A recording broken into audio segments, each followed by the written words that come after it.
Why, hello, gorgeous people. Welcome back to the stream of magical times. We are going to be today having a good old time with Dumbarton as per always. Liam, yeah, I did say I was going to go a bit earlier on the Tuesday. I was going to go up earlier than this. I've been struggling with an edit all day, and then I put it together, and it looked like absolute crap. So we are going to probably stream shorter than I was going to, so I can get the edit right because it's the one for Boxing Day, and I'm not going to be here for a few days. So yeah, I'm good, thank you. How are you?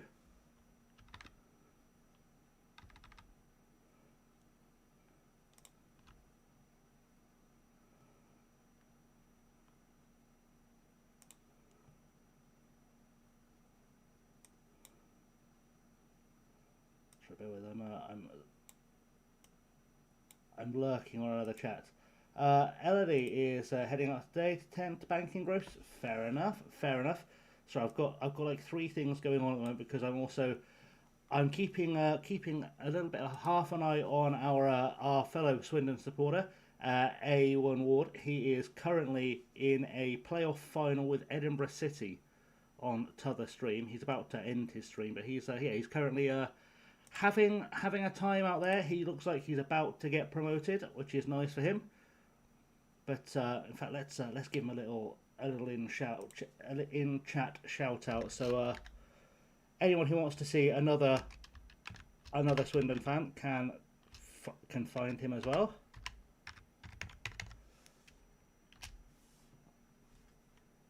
Hopefully that will go through because sometimes Twitch chat do be funny. There we go. Yeah, fellow Swindon fan. So we'll share the love, but yeah, we're going to be obviously with Dumbarton today. We are a couple of divisions behind him, but that's fine.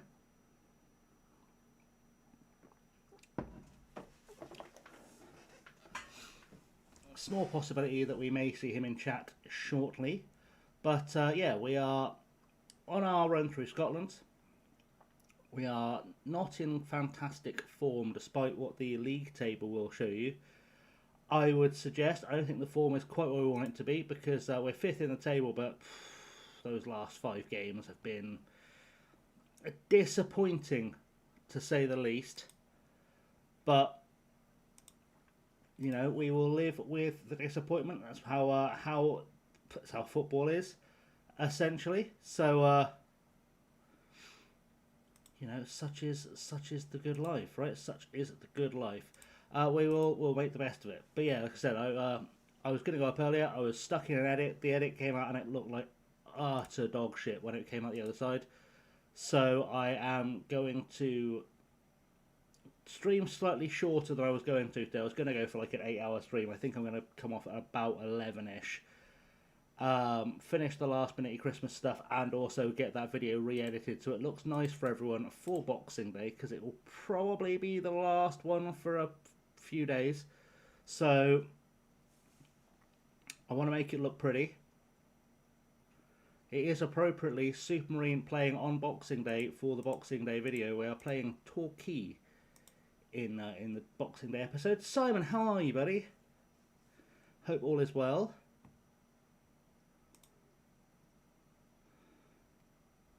I say this like I haven't seen you today, but we have been in several chats together, I think, today on Twitch whilst I've been editing. So, it is what it is. Right, let's take Rundell off the bench and put Shooter there. Yeah, I've been around. I've been with... Where have we been on today's... McKinn's and I are also following each other, so you never know. We might do some crossover at some stage. We may do some crossover. We have half jokingly discussed doing some form of collaborating at some point. I've been talking about the idea of doing a charity stream at some stage, and we might relay it so we can go back and forth and rest ourselves between things. But that's not a today issue. We'll figure it out when we get there thing. Simon's on a 20 stream streak. Outstanding work, Simon. Well played. Well played.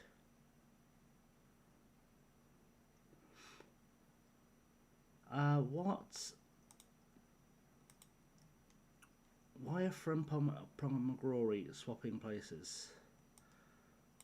Does that feel like a thing I want to be doing? No, that feels more like a thing I want to be doing. Right, we'll do that. Okay, so Forfar are our first opponents of the stream. And I always have this thing that when I've slept after doing a stream, I always wonder who people are. And my brain cannot remember who Selfridge is, but we've not been playing him, so that's probably why. So we'll hope he's actually half decent, is sort of the plan. General plan for today's stream is we'll do probably 2-3 hours of FM and then maybe like an hour-ish of Zomboid. I think that's probably going to be the plan, so I can get back into that Boxing Day edit and make it look pretty, because it just made me sad. It made me sad. I had to give up on it and go and eat and go for a walk and things because it was just making me sad. It just looked terrible. So we will go back in and have another dig at that before I go to bed. I've also still got to wrap all of my Christmas presents and pack to go to my mother's, so it's going to be a good time tonight. I'm not going to get much sleep before I get on the train tomorrow, I don't think. But you know, it's Christmas. If it's not stressful, you're doing it wrong. Basically. Right. We're underway. Let's get Dumbarton back on form. And then I'll have to watch this. I'll probably have to watch the VOD back of this to work out where we are before we do the next stream. So you know, let's put ourselves in a good, not by shooting like that we won't, but let's put ourselves in a good position.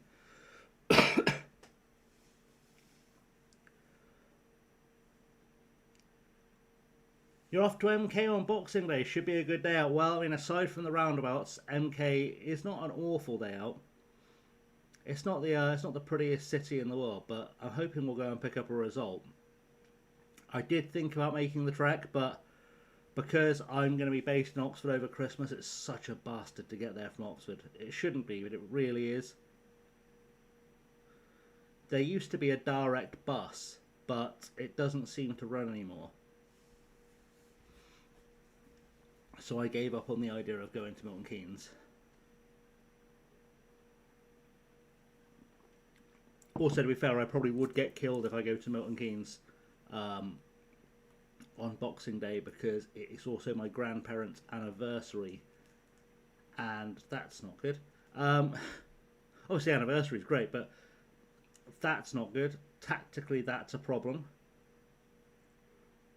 I think we're gonna swap Ferguson into left back, and then we'll have to put Quinn Shooter on, and he'll have to get good, and we're gonna have to hope that gets us a result.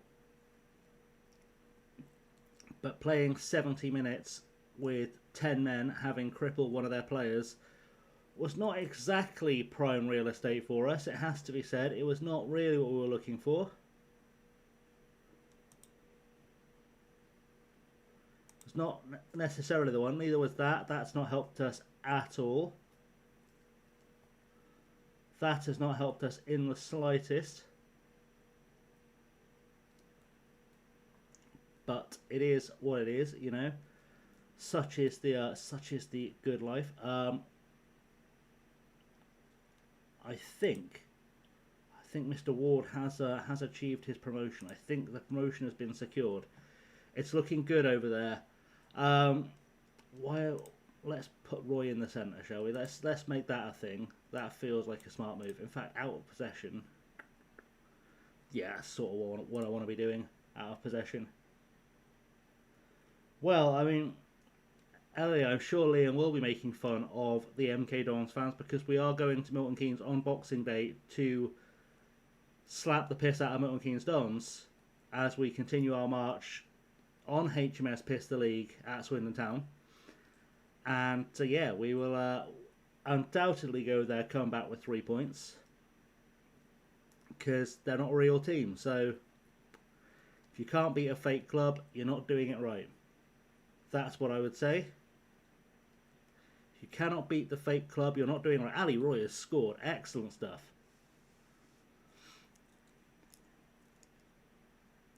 MK dongs are indeed dildos. That is a fair shout.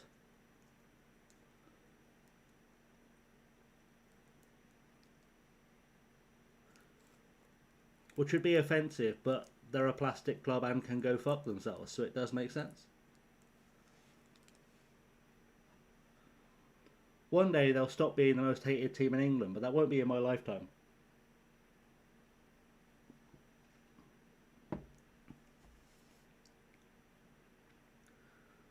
Right, I don't know how we're winning this game. A, because I thought Forfar had scored, but it must have been disallowed while I wasn't paying attention. And B, because we have 10 men. And I don't know how it works. I have been to Milton Keynes before. It's I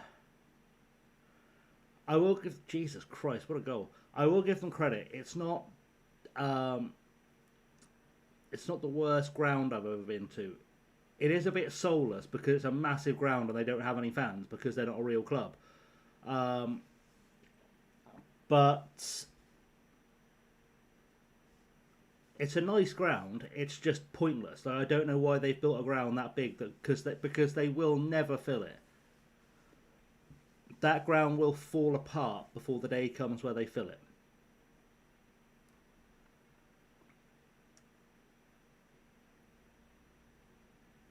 I'd say we're doing pretty well to keep this at 1-1.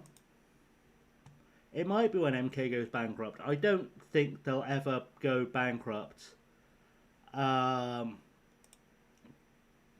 Because they are very well backed financially. But never say never in football. Basically. But yeah, nice ground, easy enough to get to. Yeah, I mean, that's the thing. They probably will never be good enough to fill. I don't want to say for certain they'll never be good enough to fill. I think that would be harsh of me to say they'll never be good enough to fill it. Because you never know what will happen in football, right? If you'd asked me 30 years ago, I'd have told you that Fulham weren't going to play Premier League football or sell out Premier League games. And I said the same about Swansea or Bournemouth or any number of clubs that have done it since.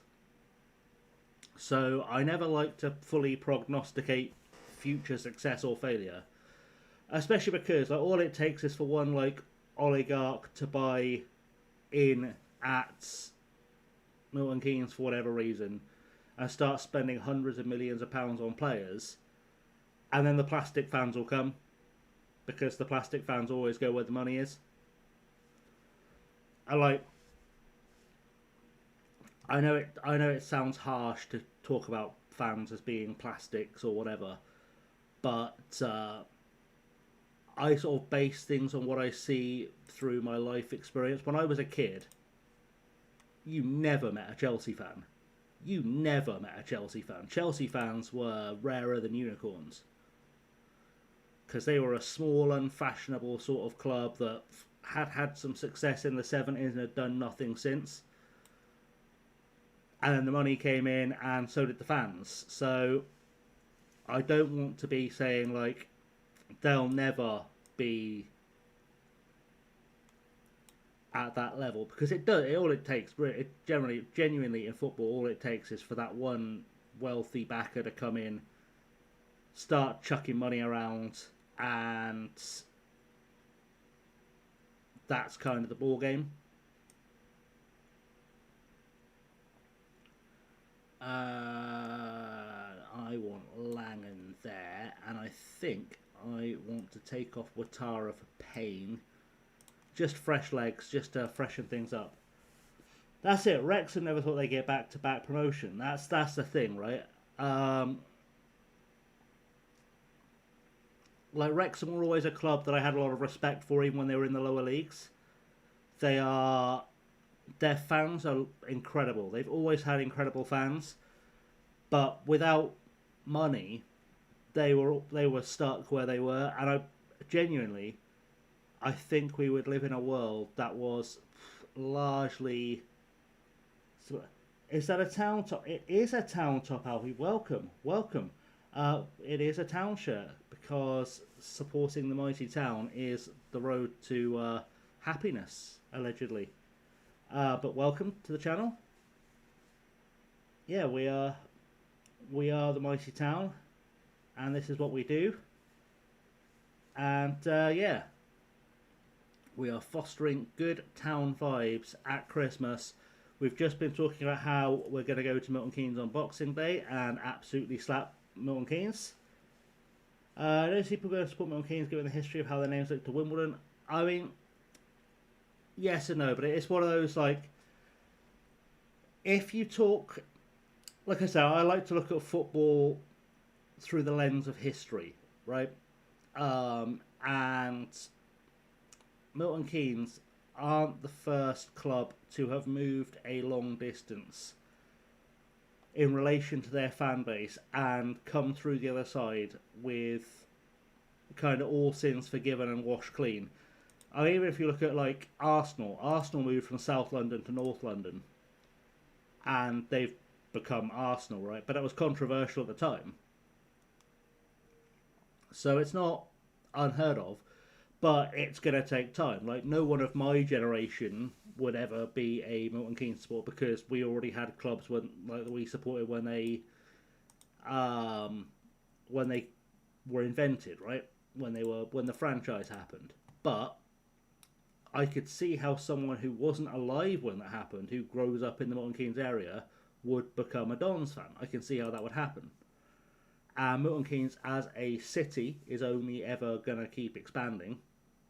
So, and the thing is as well, that if we look at it not just through the lens of history, or through the lens of, like, if they were to get financial backing or whatever, thank you for the follow, much appreciated.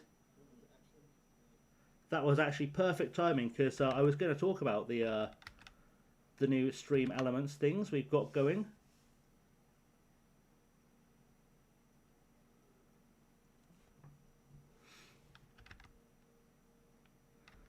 So you guys have just been able to experience the intrepid trimmage. Was that a stream boo by any chance, Liam?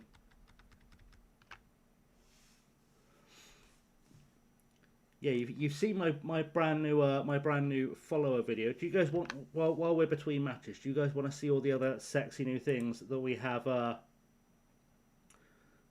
put in stream elements while I've been plugging away doing stuff? We'll do some previews, shall we? Do a few previews of our lovely stream elements things. So,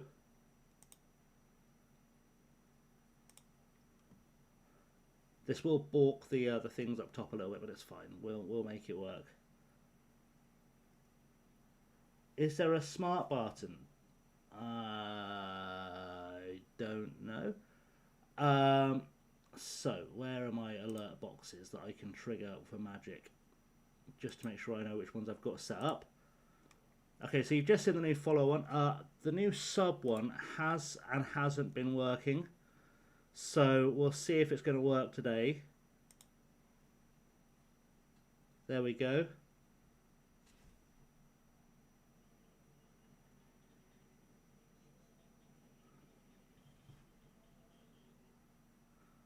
That was the best I could find for that. It's not my best work. We've also got a. This is my favourite one. This is my favourite of all our new stream elements things. Raid coming in. Because I like people to know what the channel's about, you know?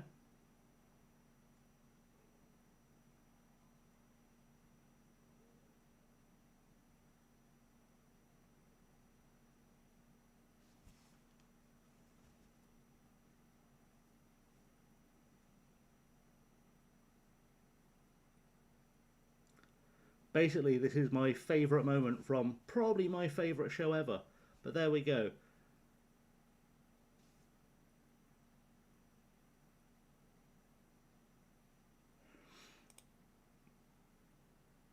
Was there no sound playing?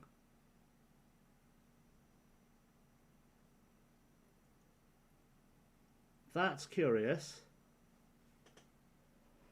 Hang on, let me find my headphones and plug in, because that's not good.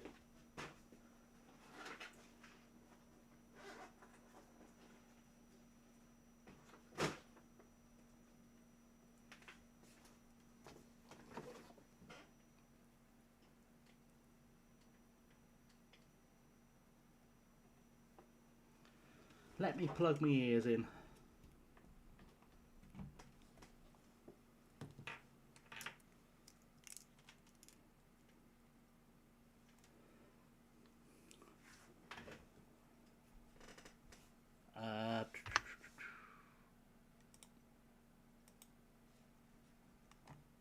Where's my Twitch thing? Let's turn my Twitch sound on.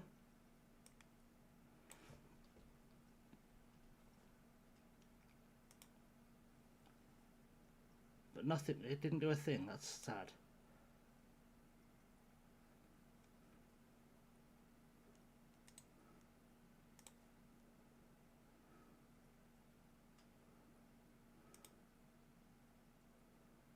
How weird.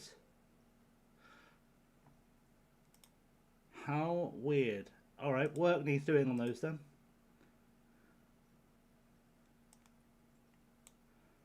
How very strange.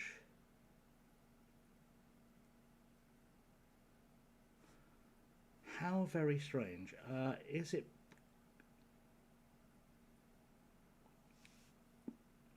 I think I know what it might be. I think I know what it might be. Bear with.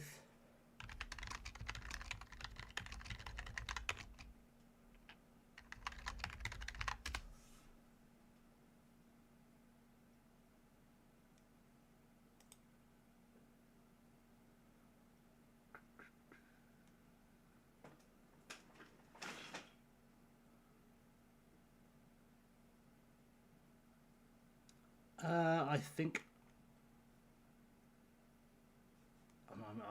I'm asking Reddit. This is always a good time.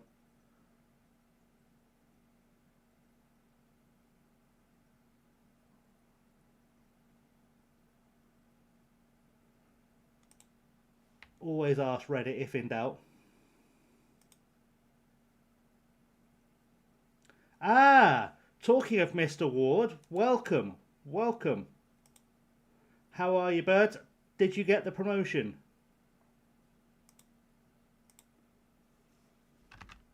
Right, that should be working now. I think I fixed it. Sorry, we were having a moment with the Are you following stream me? alerts. I was actually just going to ask you the same thing. Thank you for the follow, You're Jack. hot. I may resist for a while, but we both know eventually I'll give We in. are So why good, don't we mate. just We skip are that? good. My good baby. Hopefully that's got the sound working on the stream alerts, which is great. Thank you for putting the shout out in chat. Whichever of our beautiful mod team did that. Yeah, we're doing well. We are with Dumbarton, so we're a couple of leagues behind you, but we have only just got here. Yeah, we've been doing some playing with the stream alerts because I wanted to sort of put some personality into the channel. So you've triggered our lovely right on time, really. You triggered our lovely new follower thing. I decided new raid thing to explain to our new follower friends, or our new raider friends. Call for dinner, Simon. Yeah, we'll see you in a bit. Send my love to Mrs. Thornley. Yeah, so I was trying to show the guys the new things, but we'll now we've got them working. I try my best not to dislike your team, but no matter what the team I bought all the time to, not sure ready to laugh, but yeah, fair. So, it's telling me that follow's still playing, which I don't know why Stream Elements does this, but that's life. Stream Elements, as always, my best friend. So you've now seen the two with sound. This is our as people will quickly gather. I'm Mr. Root. How are we? How are we indeed? Long time no see, my friend. Well, this is a classic from 2012. I think, behind us. So even if I've not put a town shirt on, obviously I have to put a town shirt on because it's Christmas, then people know we're always represented. People know we're always represented on the channel. In fact, I can take the earphones out now because I need to sort out the sound. Beautiful. I can hear myself think. But yeah, we do have some town rep. That's okay. Raid and Dash is fine. Have a great Christmas, mate.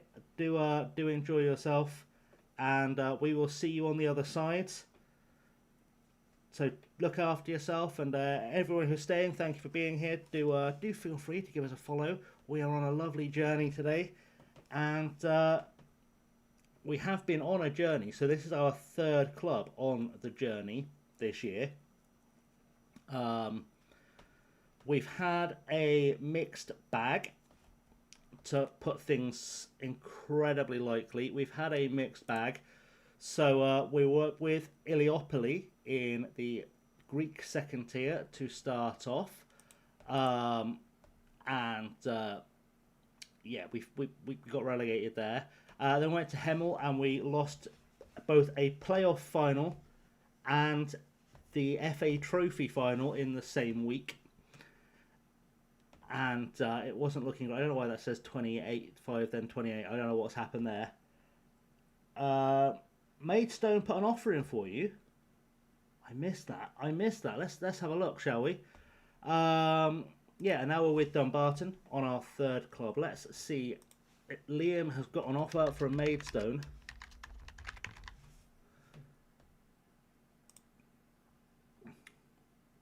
You're not playing, which is curious. Where are Maidstone? Let's have a little look. Where are Maidstone in... They're in the National League South. Okay.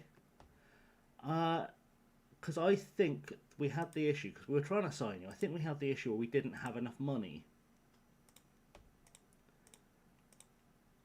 Yeah, we've got the issue where we can't actually afford you. So we'll have to keep an eye on how you do at Maidstone. We'll make sure we've got you on the short list. So we always know to check back in. Oh, you're already on the shortlist. Beautiful. And I will say, from where your attributes started in game, you are actually developing fairly well. So that's a good sign. Like, you should get, assuming Maidstone are slightly worse off than Hemel, you might get some football at Maidstone. Maidstone are in the promotion places. Since we left Hemel, by the way... oh, no, they're in the north, aren't they? They're in the north. Since we left Hemel, they are now in 16th. And at Maidstone, I would say... You're probably going to get some game time there, because they look like they're playing a diamond. And they only have one player that can play as an attacking midfielder. So... we will keep an eye on how that develops. Declan Hutchings has found his way to Maidstone as well. With us in the Supermarine save, of course. Which is nice. Beautiful to see. But yeah, I think you should get yourself some good playing time up there, which is nice to see. Because we do want you to get the football to get you developed, so that when you finally rejoin us, we're all good. But yeah, there we are. We're looking fine to get you a good career out of this. In the end, that early football we gave you seems to have paid off. Frankly, you should be playing for Hemel this season, because not only did we take solidly half the team with us, we also left a good gap where you should be playing if they're playing any midfielders at all. But there we go. I don't know what the new manager is thinking. It's not my circus, not my monkeys. Talking of circuses and monkeys, Selfridge somehow isn't banned after that red card. That's because it's a different competition. How returned to fitness is Quinn's shooter, though? Not really. I think we've learned... who is their new manager? Is a great question, Liam.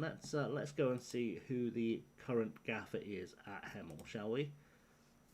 Let's see who the current gaffer is. They have got Louis Molt, which is a name I know, and I don't know why I know the name. Probably from his time playing at... No, playing at Burton, probably.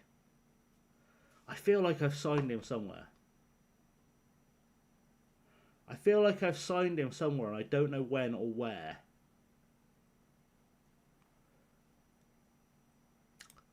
I don't know. In terms of his managing career, I think this is his first job as well, which is interesting. He looks like a reasonably competent manager. So, who knows? He does. I see why you're not playing, because he likes to play a 4-2-4 DM. That'll be why you haven't been playing for him. He likes to play 4-2-4 with 2 DMs, and you can't play DM in game. So that would explain that. I mean, his lineup has been largely players I left behind, to be honest. Playing a Gungbo in DM is a call. I didn't sign Seb Drosht. Where's he come from? Queen's Park. Okay. Obviously, Cole Brannigan, Captain Zap, we left behind. He's wanted by Cambridge. Ronnie Stutter is still there. He's not on a contract. He's wanted by Beijing Guan, Qingdao Manatee, and York City. That's quite a choice he has to make. And then Enrique Roca, wanted by Slough. He would be a player I would bring north if we had the budget as well. But he's making some interesting choices.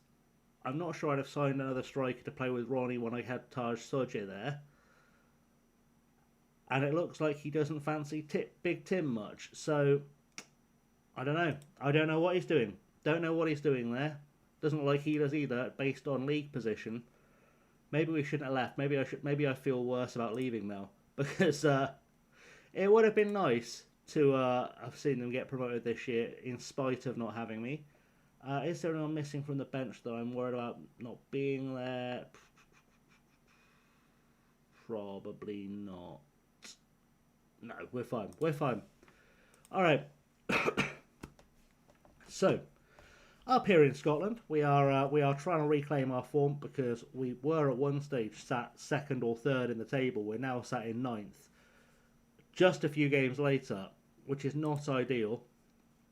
If you are a raider who has stuck around, players on our side to watch out for are the famous 5. We've got Jeremy Watara, Bubba Sane, Kwak U Frimpong is with us, Quinn Shooter is with us, and Chuck Sakoli is with us. All 5 of them came north with us from Hemel. And we are going to hope that they can do damage. I say the famous 5. You will learn very quickly that Quinn Shooter frustrates me no end, because he should be a really good player and never puts in a performance. My hope was we'd bring him to Scotland and get some joy from him. But we have yet to get the joy that we wanted from him.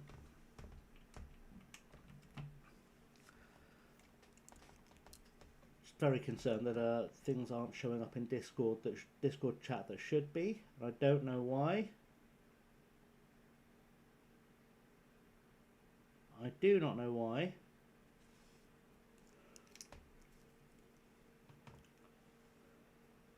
Not sure why I'm not seeing things in Discord I feel like I should be seeing. Anyway, sorry, Chris, how are you, bud? How is life, and how is your series going? That was the question I was going to ask.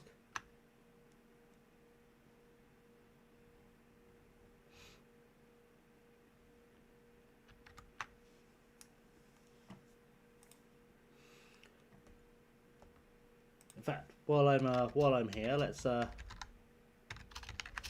give Chris a shout out.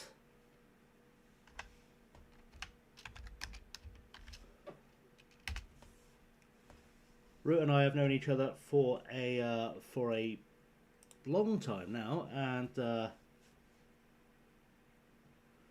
he is an excellent streamer. So do give him a follow if you're not already. A bit of non-FM work at the moment. Interesting. Yeah, very long time.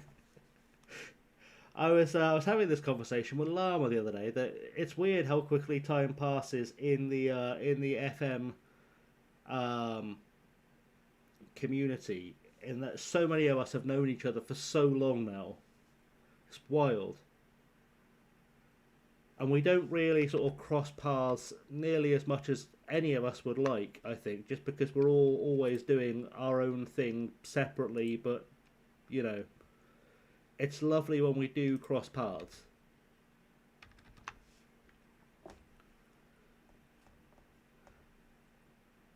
This is a very fancy stadium. Stenhousemuir have got a curved roof. They've got an entire stand that we can't afford. An entire stand that we cannot afford. Also, I know people when they're new into the stream, they wonder why there's no music and stuff playing.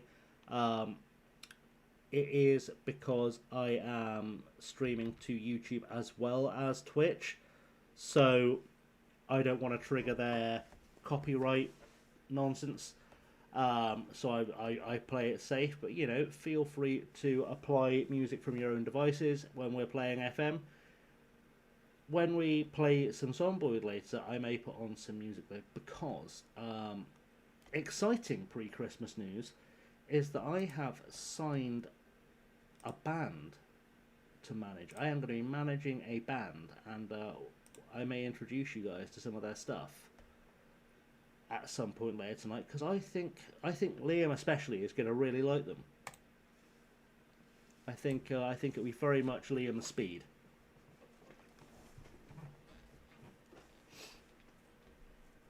They are called Slow Lane. They are very good. They are... What's the best way to describe them?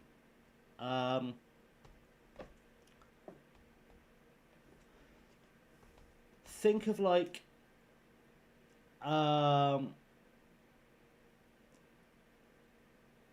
think of kind of a cross between Radiohead and Alice in Chains. Or like Faith No More. They're very, very alternative, but I think you dig them. This has been a nothingy game where we're getting nothing out of it for no good reason, because we're playing reasonably well, bar one or two. Yeah, do as I say, give Chris a follow. Do give Chris a follow. We love him. He's a top guy, and I've actually not to make you feel like you're being spoken about out of school or anything, Liam. Chris, I have discussed you on my streams before, in a very positive light.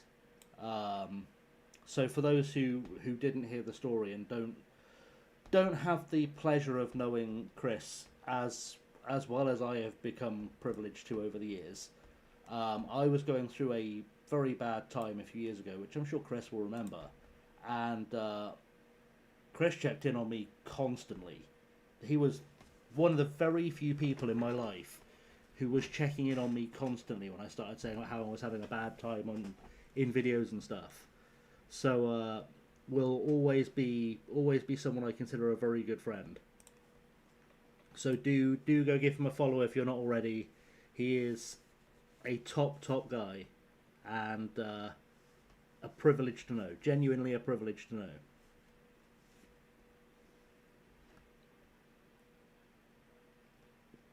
Absolutely, Chris. Absolutely.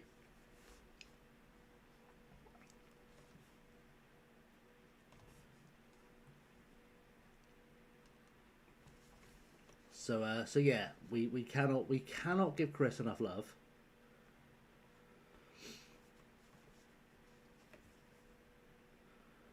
And like myself, enjoys torturing himself in the lower leagues of football with small clubs. Currently, unless you've moved on, and I've not seen it with Malden and Tiptree, you still down there with Malden and Tiptree, Chris?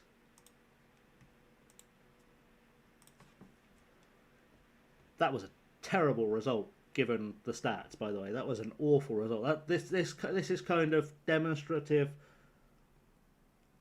It will be, yeah. Sorry, I've got distracted with other stuff, but it will be. Yes, we'll get that together.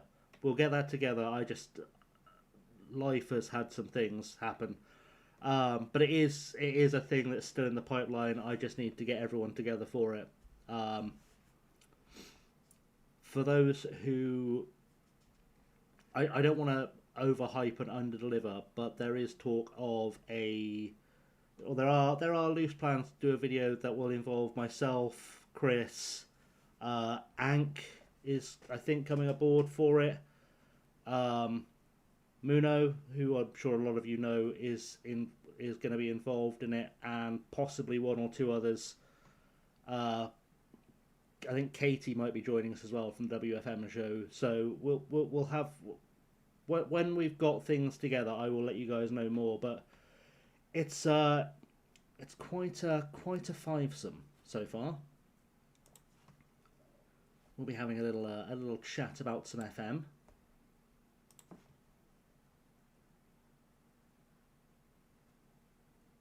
But that will be a video for the YouTube. It won't be a video. It won't be a stream. It will be a video for the YouTube. So do make sure you are following the YouTube channel. You're subscribed to the YouTube channel, as it were.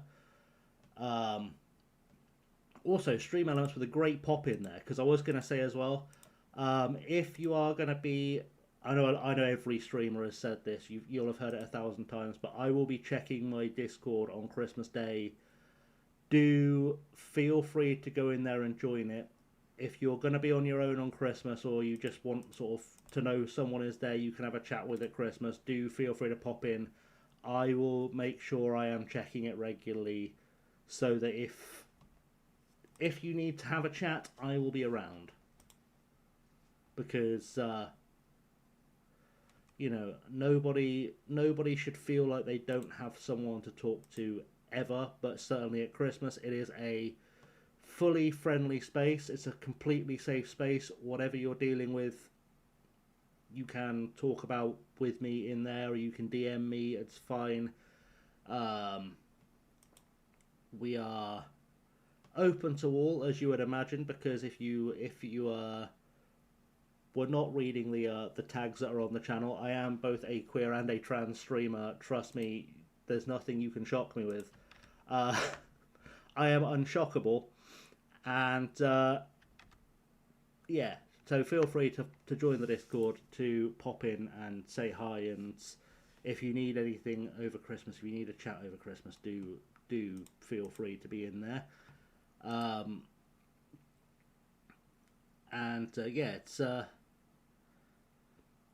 it's the time for everyone to be shown the love. So that's what we will be doing.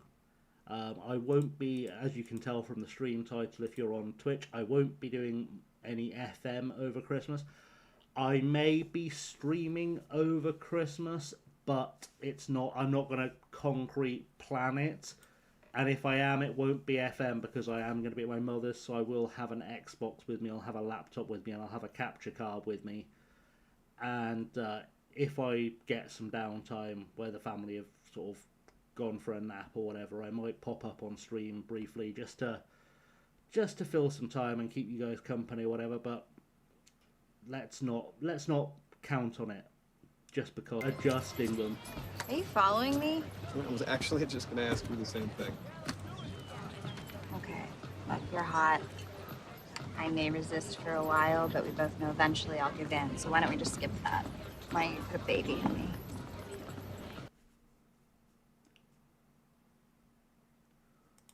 Also, I will say that is the only clip from that Baywatch film that is worth watching. So you're welcome, by the way. You've now seen everything you need to see of that Baywatch film.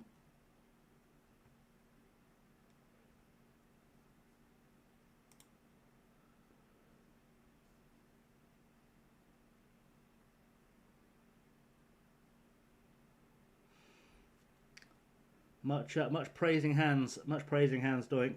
We do love a we love a wrestling reference around these parts. Always a fun addition.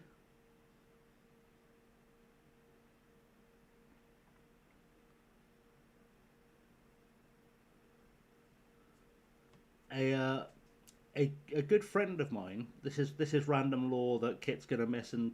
A good friend of mine was, in fact, one of the Doink the Clowns.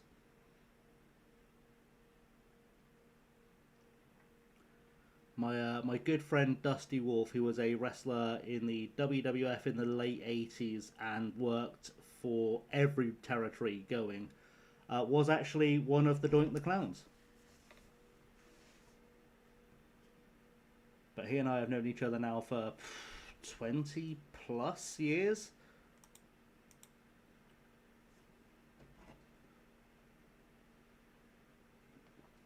Lovely guy, top guy. He and his wife are both good friends of mine.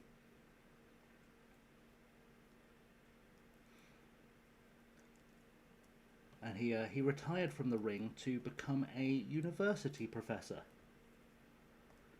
It was meant for you to be here.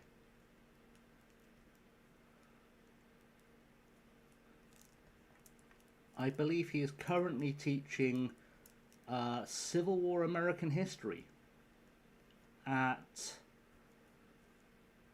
I want to say, San Antonio State.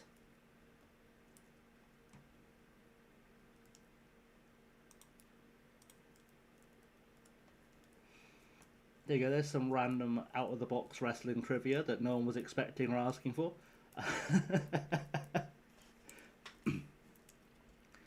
It is a career switch. He's a very smart guy. He's a very, very intelligent guy, a very lovely guy. Very, very kind man. Very, very kind man. So, for those who are unfamiliar with the channel or who might be new around here, I was many years ago a wrestler, and I was very privileged that he was one of the people that, this was the early days of people being able to talk to each other on the internet, and I would reach out to anyone I could find who used to be or who was a wrestler or in the business to ask some advice and guidance and stuff. And Dusty was very, very generous with his time and his advice, and would spend hours explaining things about the business to me. He's almost my wrestling dad, but he's not older, the same age as my dad. But I did it for, technically I did it for 19 years. But I did have a mini retirement in there as well. I would love to see a Dink debut. I don't think it's going to happen in this era. I think we've moved past it. But yeah, I was very privileged. Like, cause like I was always about the hustling to anyone I could find in the industry who had a website. I would email them and just say like, "Hi, I'm wrestling. I'm trying to learn. Can I bend your ear for some advice?" Dusty was a huge person in my career, and actually he's someone that you may have heard the name of before, because he was also, I wasn't, no, but he was also a mentor earlier in the career of Booker T as well. He was Booker T's mentor when he first came through, alongside Stevie, obviously. His tag partner, the late Ken Timms, was also a dear friend of mine and very funny man. I was very privileged to spend time learning from Paul Bearer, Percy Pringle. Very, very good friend of mine. Sorely missed. Funniest man I've ever come across. And Chavo Guerrero Sr. as well was also one of my mentors, and I got to know a lot of that family very well. So I did my time. I spent my time asking questions. But yeah, unfortunately, it was... my career happened in a period where not many people were making it across the pond, so I didn't really get the opportunity. I was sort of a little bit too early, because so I used to travel for years with Sheamus and Drew, and then they're massive guys, so they got the call up. I'm not massive at all, so I didn't get the call up.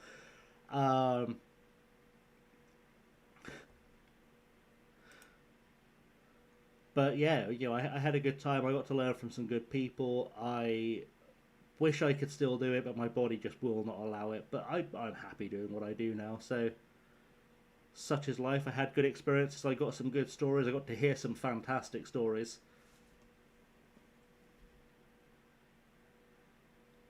I got to share the ring with a lot of my heroes. So, I can't say I had a bad career.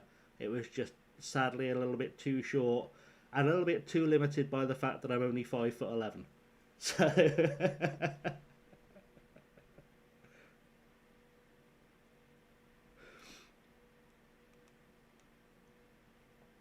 I should say also that I'm 5'11" and I'm not in any way gymnastic. That didn't help. I did share the ring with a few guys who are big names now, who are quite gymnastic, and that was when I started figuring out that maybe I was always going to be a half step behind. I do wonder if that clip might be a little bit long, but it's fun, so that's fine. Um, no worries. There's always lore. I've had a life. I've had quite an interesting ish life.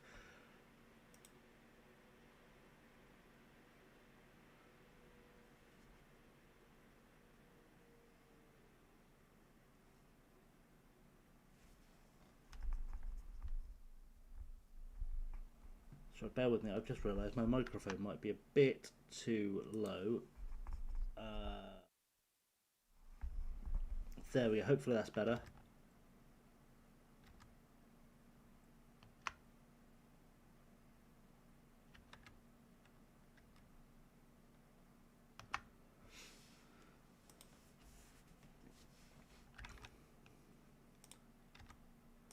But yeah, what do I think of the current product? I am a big fan of the way Hunter books. I He's got a lot of smart heads around him, and he listens, and he's a real student of the business. I was very privileged a few years ago to spend 10-15 minutes talking wrestling with Hunter, and he is he is a walking encyclopedia of the business. Um, what he doesn't know about the business is unknown. He is a walking encyclopedia. Um, he's a lovely guy, very smart guy, and I really like what he's doing with it. I like the fact that he's understood the most fundamental thing that I always tried to teach people around me when I was in the business, was that good guys and bad guys don't exist. Everyone fundamentally thinks they're the good guy in life, and everyone is the hero of their own story. And the people in your life that you think are bad guys because of your experience with them, unless of course they're going out doing genuinely shocking things, the people in your life that you think are bad guys for whatever reason are just people you don't agree with. And I always thought that was a great philosophy for booking wrestling. I always thought that nobody should ever truly be evil. Liam's been given a free transfer. Um, yeah, I mean, that philosophy was always something that I wanted to see more of, and hadn't seen much of since ECW, to be honest. But I'm really enjoying the current product. I do think that losing John Cena is going to be a massive thing for the company. Not because of his star power or what he does in the ring, but all the stories that are coming out, what he's been like backstage for years, I think they're going to sorely miss. I watched his interview with Cody Rhodes earlier, and that guy's underrated in terms of his contribution.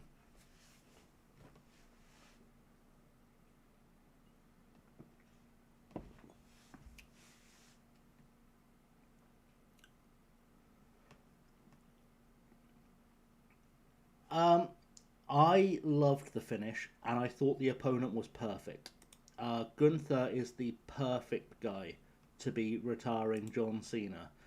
It was beautiful, not just in the ring, but from a symbolic perspective, from what it means to the business perspective.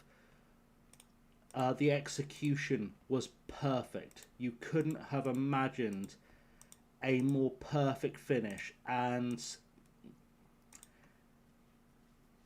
generations from now, when people ask how good John Cena was, I want them to be shown the last 30 seconds of that match in slow motion, so they can truly understand just how perfect that was.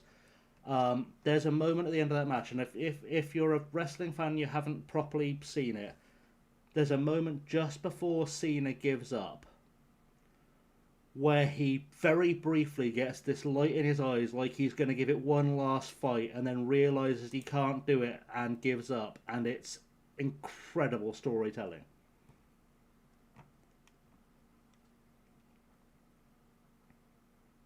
Yeah, that's it. That was it. That little smile. It was incredible. It was such a moment. It was such a moment.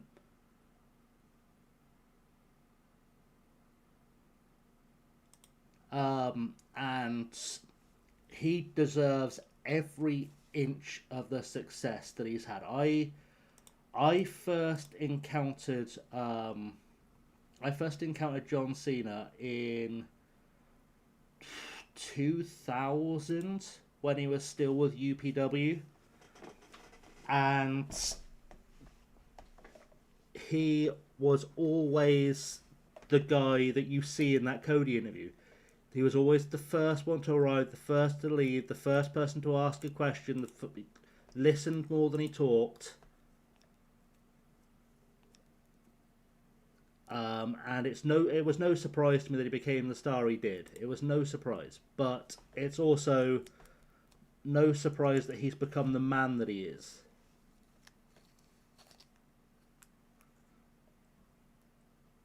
And I'm not saying I know him well. I've literally met him once, but it was very clear that he was going to become something. Yeah, people loved it, but also as well, this is one of my big rants about wrestling. I apologise to anyone who's watching who's not a wrestling fan. But this is one of my big bugbears about modern day wrestling, is that we pulled back the curtain to the fans, and it's not a bad thing per se, but we do have fans who possibly think they know a little bit too much about what happens behind the scenes, but they don't understand the why or the history or the tradition properly. They just read about it. So people who hate that John Cena didn't win his last match don't understand that we have a tradition in our industry where you always go out on your back. You always lose your last match. You always make the next big star as you retire. Llama, welcome. Welcome, my friend. How are you? How is Mrs. Llama? How is parenting time?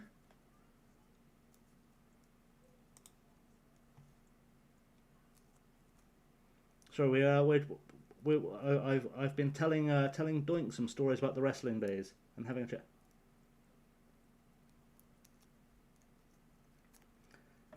Well, that's it. It's a lovely thing. It's a lovely thing that he was smart enough to the business to do that, and I love that he insisted on it when he could very easily have said no. Benny, all the celebs are coming into the chat now. We love it. We love it. Mrs. Lama's watching Bridget Jones. Fair enough. That is a cue to leave. I love Bridget Jones, but I can see why. Well, Benny, you'll always be a celeb, my heart. If you're not following Benny, let me do a shout out for Benny. Completed it. So that was a good time. Yeah, the old guard is here, Chris, and Zeliger can be a challenging watch. I find her accent really bugs me in those films. Really do find her accent bugs me in those films.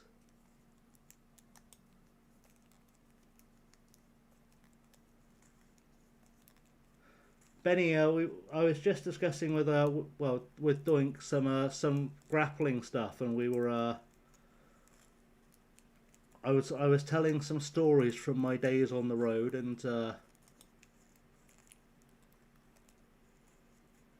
yeah, it's been a good time. Uh, I'm not in the US. I am in the southwest of England. Here in the southwest, me babber. Um, Llama's not a huge Firth fan. See, because I've seen Pride and Prejudice, I can't help it. That that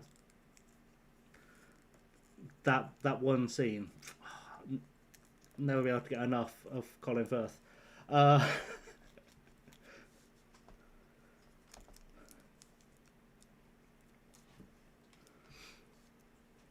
yeah, Doink. If you've not met Benny, Benny is from the US and was an ECW guy back in the day. Not in the ring, but you know was a Heyman guy from behind the rails. You found the stream from Checha. Well, welcome, welcome.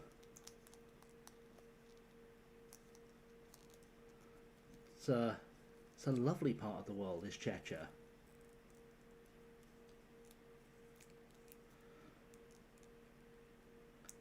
I would be surprised if Colin Firth's character was based on Keir Starmer, because no one really knew who he was when the book was written.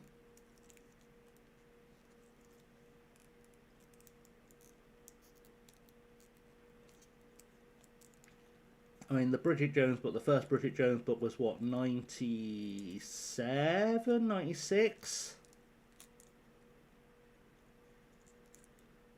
And at that time, he was just kind of a very ambitious lawyer. Yeah, yeah, Simon. Colin Firth's character in Pride and Prejudice was definitely based on Keir Starmer.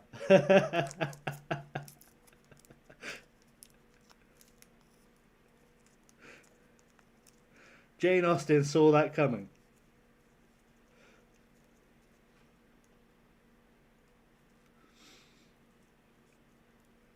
Tremendous foresight. It was always a thing that was underrated about Jane Austen, was her ability to see the future. Of all the things in the future she could have warned us about, she chose Keir Starmer, not the Second World War, Spanish flu, COVID.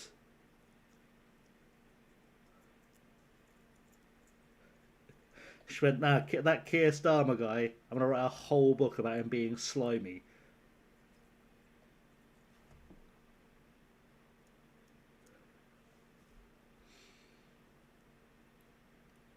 Was age verification to access the interwebs? Yeah.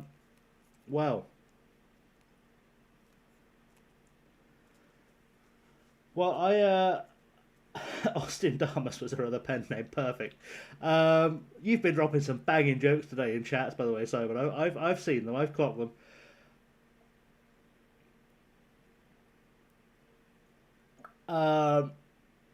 Yeah, the age verification thing has been a nightmare. They did it here, and then everyone started using a VPN, and now they've started doing it in the States. So we're all having to connect to Dutch VPNs for when we're using the internet.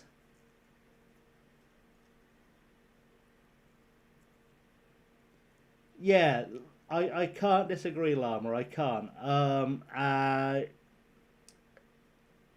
It's it's very odd for me as someone who is, as I'm sure everyone will be shocked to learn, very politically liberal, to find a Labour leader I so vehemently disagree with at almost all times.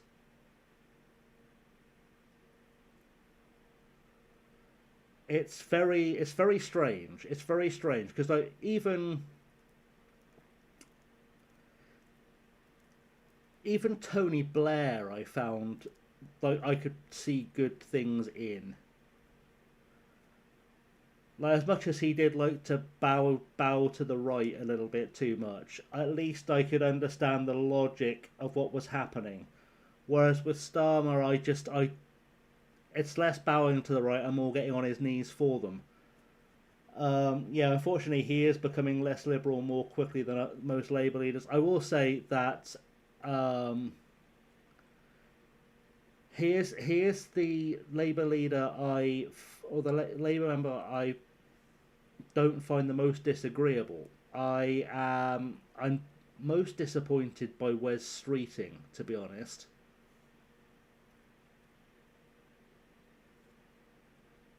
I do find Streeting to be a little bit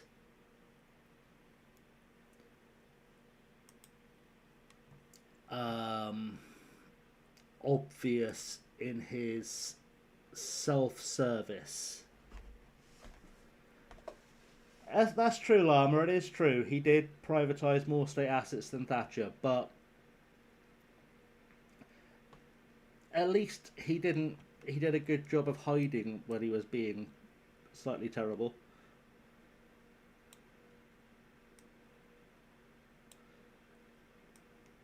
This team is not performing the way I want it to be right now at all. I really do feel like I need to do a shopping with it at some stage, but we're not quite there yet. Hopefully the addition of Liam to our squad is going to aid with that. Another player in the bus that knows how we play football.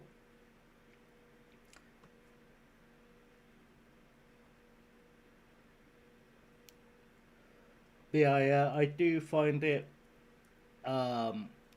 very upsetting, and we won't stay too political for too long on a pre-Christmas stream.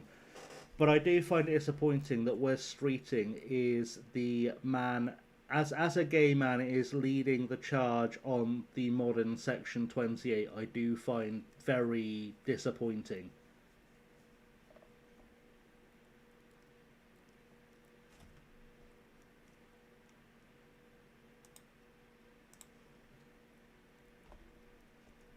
That's the thing, Lama. It's just not the most Labour thing to do, and I do think it was. In hindsight, we should have seen it as a bit of a sign of the times, when the country so vehemently rejected the Corbyn model of old Labour.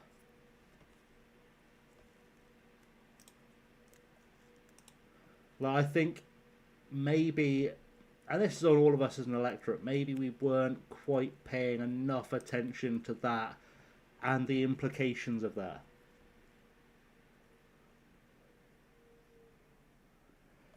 You have a car guy as Minister of Environment, and that's a thing that sadly seems to be happening all over the world.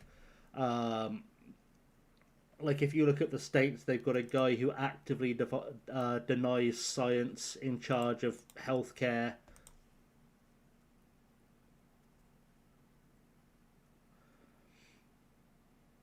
Yeah, that the ignorance to climate change, the problem. But then, that said, I guess you could also make an argument that maybe having people who know what they're talking about allegedly doesn't fix things either, because Rachel Reeves is an economist and our economy is in trouble. So,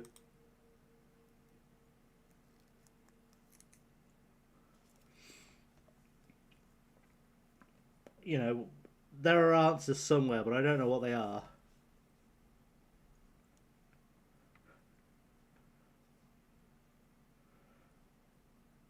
It's weird. I think I used to say that I'd like experts in every position of government, but the older I get, the more I wonder if the experts are quite as expert as they used to be.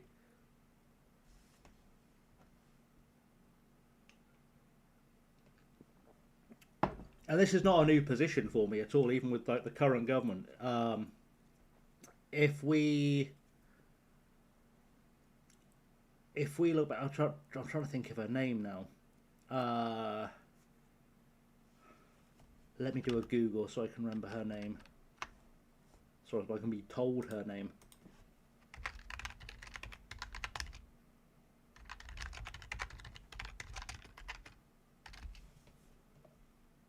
Suella Braverman, that was the one I was thinking of.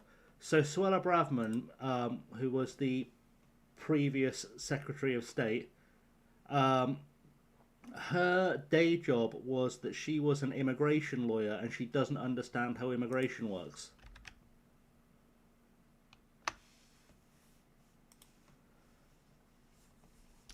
No, I would agree, Lama.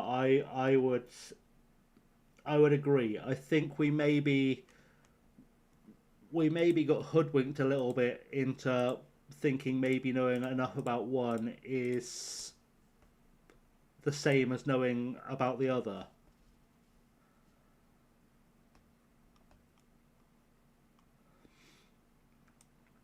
But we see this constantly with politicians. Where is Liam? Where is Liam? Where did he go? Has he gone to the under-18s? That's not okay.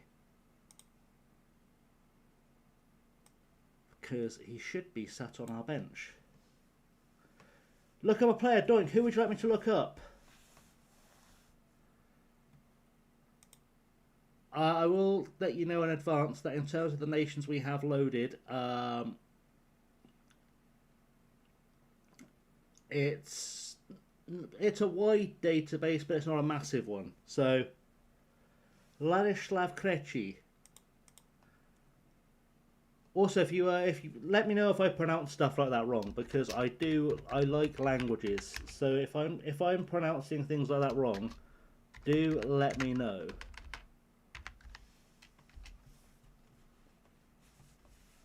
Ladislav Krejci is currently at Brentford.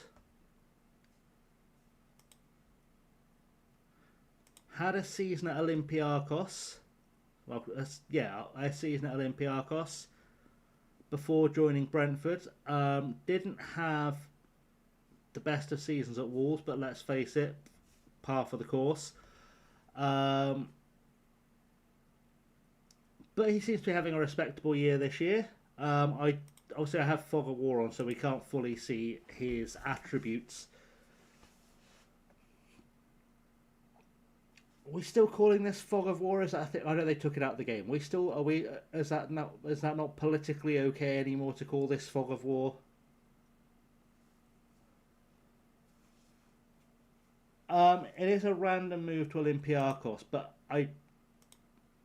it's possibly because we were playing in Greece at the time, so the league gets a slight under the hood boost.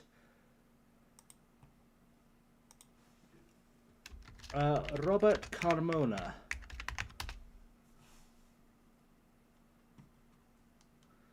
The Uruguayan. I've got to say, he is not looking very good for 21, is he?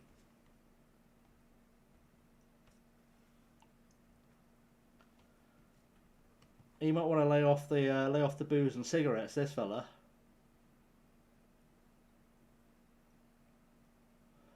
People, professional economists such as Reeves, who work for Bank of England and HSBC, are blackboard economists.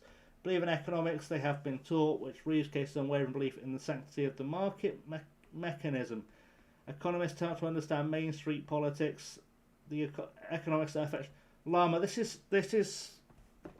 You're far too smart for me, my friend. I understood all of those words.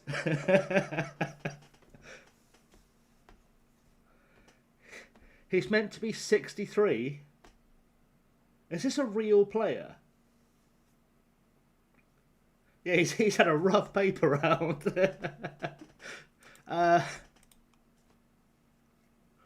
Especially because the game thinks he's 21, but we've got a career history for him going back to 1980.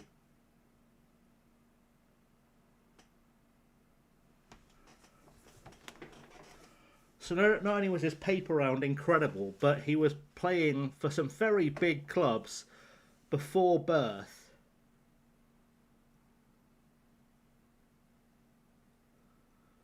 I am now thinking, was this guy such a baller back in the day that the game's going to think he's got massive potential?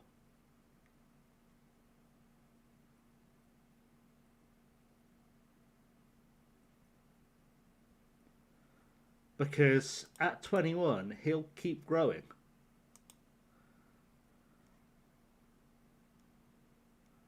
Let's take him on trial. Let's see. His time in the womb was productive. And here's his own new gem.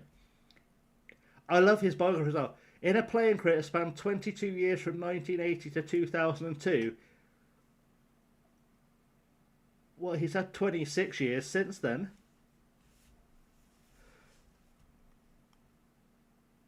Which is not bad for a 21-year-old having a 48-year career.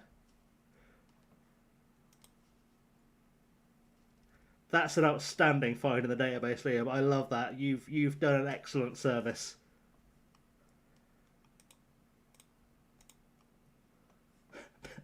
Benjamin Button Carmona, indeed.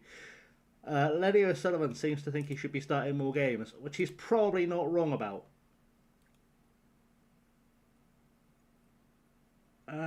Let's just play him. Lenny O'Sullivan was the least famous of the famous 6, so that's why it became a famous 5.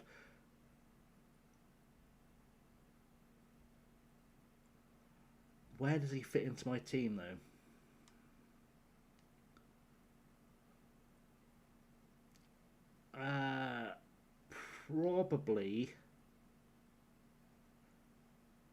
Probably is the replacement for Sané, I would suggest.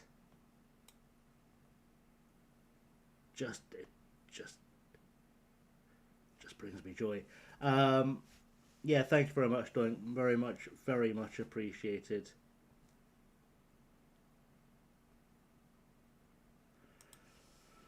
Okay, so we've played 2 games so far in this stream. We're doing really well. We're on strong numbers.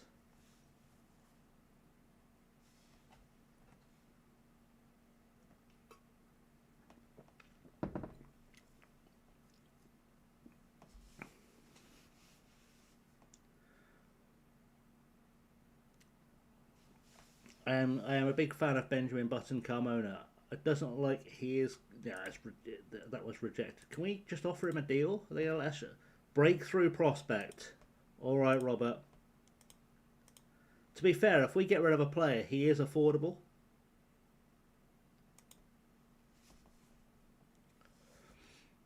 Let's put him on our shortlist. He's already gone on our shortlist. Magical.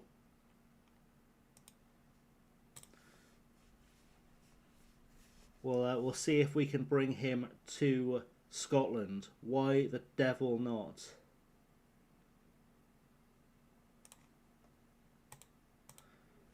He certainly can't be any worse than some of the players we've actually got in Scotland.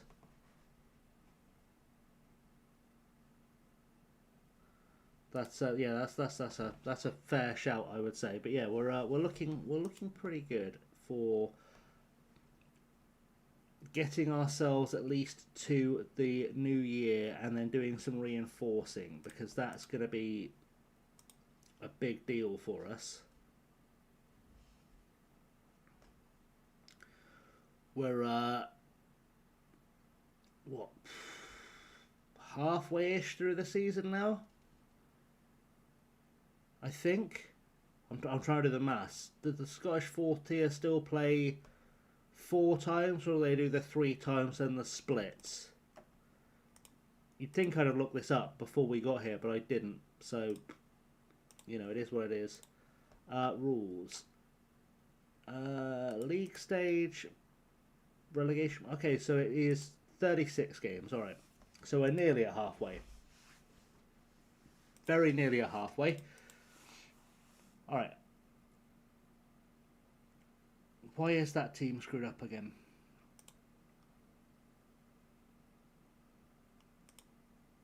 I see it. Alright, we'll swap them around. Perfect.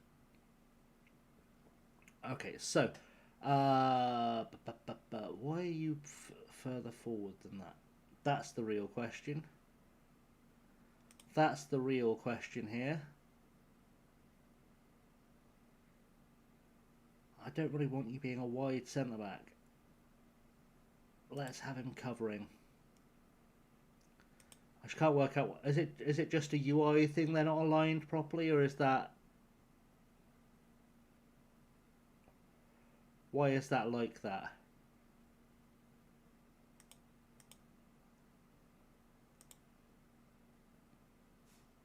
They're not aligned again. I do not understand.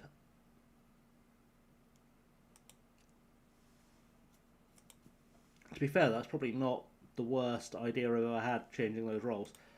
We'll see. Right, bear with me. I'll be back in 2 seconds to go find more liquids, and then we shall play Anon with too many A's in their name.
Okay, we are back. We are ready to go. We are ready to plug ourselves in so I can hear what is going on in the world.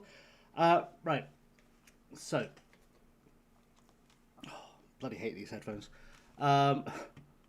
Team looks good. Team looks strong. We've got Liam on the bench ready to make his debut for Dumbarton, which is good. I've decided to be classy. We'll have a little cheeky glass of wine while we're streaming. Why not? A little cheeky glass of wine. It is Christmas after all. To be fair, somehow this bottle of wine has been in my fridge for like solidly a year. I think I actually bought it last Christmas. Still not bad, which is good. But yeah, we're gonna go play Anon. Thank you for being here, by the way. It's very much appreciated, given that we are Christmas Eving, and or say Christmas Eving, and you know, I'm sure some of you have much better things to do than be hanging out in a chat whilst I talk about wrestling, politics, and manage a team in the Scottish bottom tier. But here we are. We're here together having fun and getting ready to kick off another league game where hopefully we will get a result. For those who are new, we are in the white shirts. Annan are in the black shirts. I quite enjoy our kits. They're very 90s Leeds. It's quite a nice look. I'd like it if our team could be maybe a touch better, but it is what it is.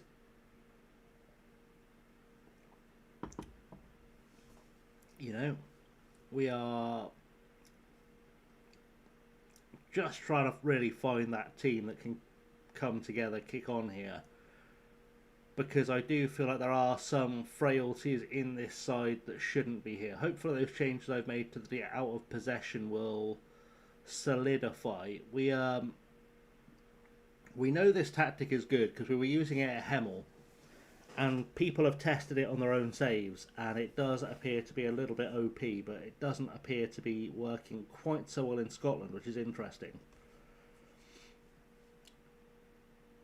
So it's possibly a personnel issue, but I did kind of hurriedly put a squad together because we had 15 players when I got here, and not many of them were any good. So it has been a learning experience. It's why there are so many people I've got here now that I brought from Hemel, just because they know how the system works that I can hopefully build on. Actually, Jeremy Watara, who's now on the ball, was the guy that the system was built around. He's just scored another, or assisted another goal. Time for FM. Fair enough, Chris. Are you up live now, or are you just having some casual alone time?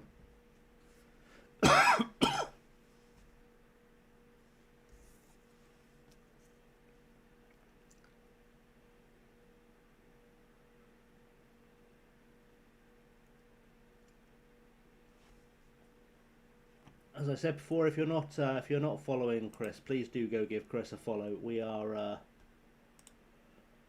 big fans of Chris round here. We do recommend spending some time with him if and when he's ever online. You'll very much enjoy the journey. He's on not live alone time. Misses in bed. Arsenal on TV. Work for the club is done for the night. Mate, that's a good day. That's a good day. Misses in bed. Arsenal on TV. You're all set, mate. You're all set. Have a good night, bud. I'm assuming you're leaving us. Obviously, if you're not leaving us, that's fine. But if you are leaving us, thank you for being here, mate. Have a good Christmas. Oh, fair enough. We're backgrounding. We're backgrounding. It's fine. We're all good then. We're all good.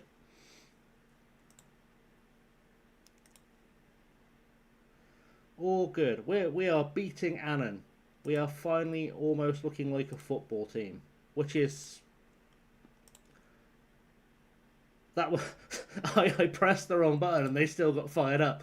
Outstanding. Good. Beautiful stuff. Multitasking with the old earbuds. Look at you multitasking. See, if Mrs. Root ever says you can't multitask, I'll back you up, mate. I'll tell her she's wrong. My mum always used to tell me that I wasn't capable of multitasking. I'd always look at her and she'd be like, I'm currently drinking a cup of tea, sitting down and watching television. I think you'll find those are 3 separate tasks. Just saying, it's multitasking. Don't tell me I can't do it. Oh, that was close. That was close.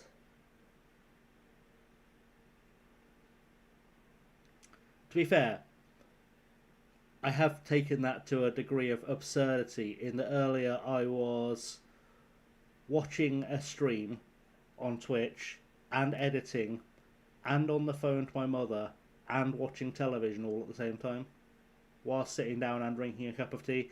I may have over multitasked. It's probably also why the edit turned out to be utter crap and I've got to redo it tonight, but that's life. You know, sometimes it just happens. It's a great cross from O'Sullivan. Great cross. Shame there was no finish on it, but it was a great cross.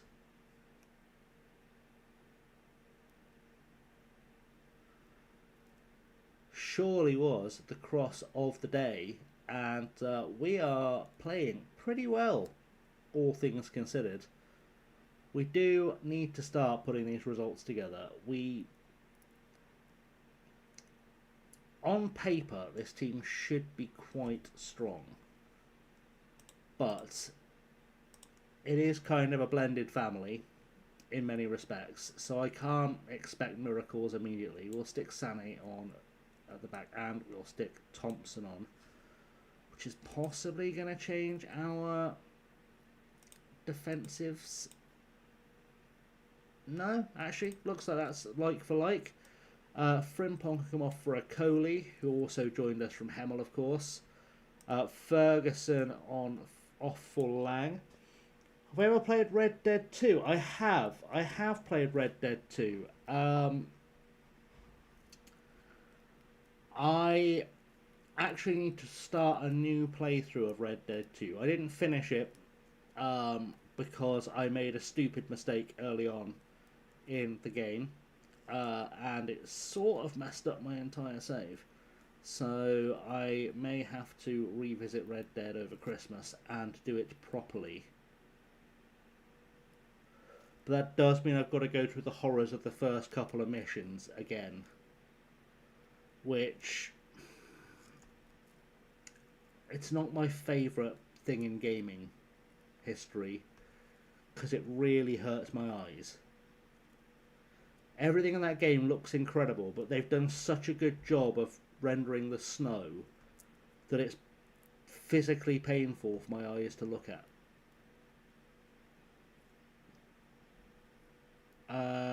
Sorry, I'm just having a think about whether I've made the right choice there.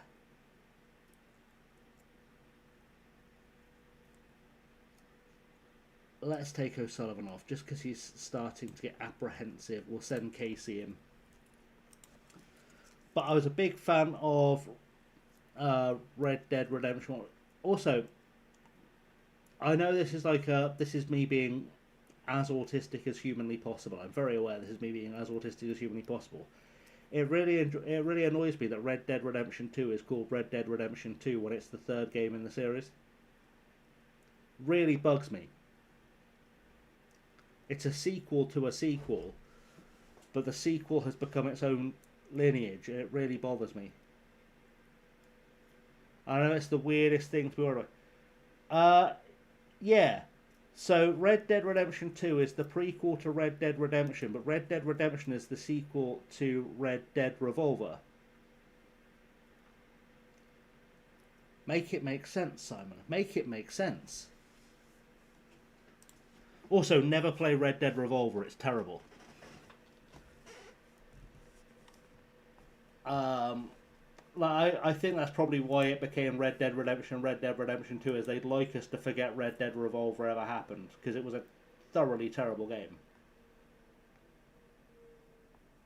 It was a wonderful example of them having a great idea for a story, but not executing it at all well.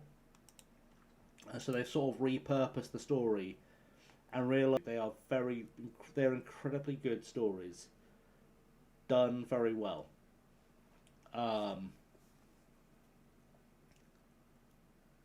But yeah, I strongly recommend, if you've never played the first game in the series, don't Red Dead Revolver. Never ever play it. just forget it ever. It happened. It was. Do you remember those old arcadey games, like the Duck Hunt style arcadey games, where you essentially fire a light gun at baddies on a screen? That was Red Dead Revolver. And as much fun as they are when you're 12 and you've had too much sugar and you're in an arcade, they're not much fun at home. Or as an adult.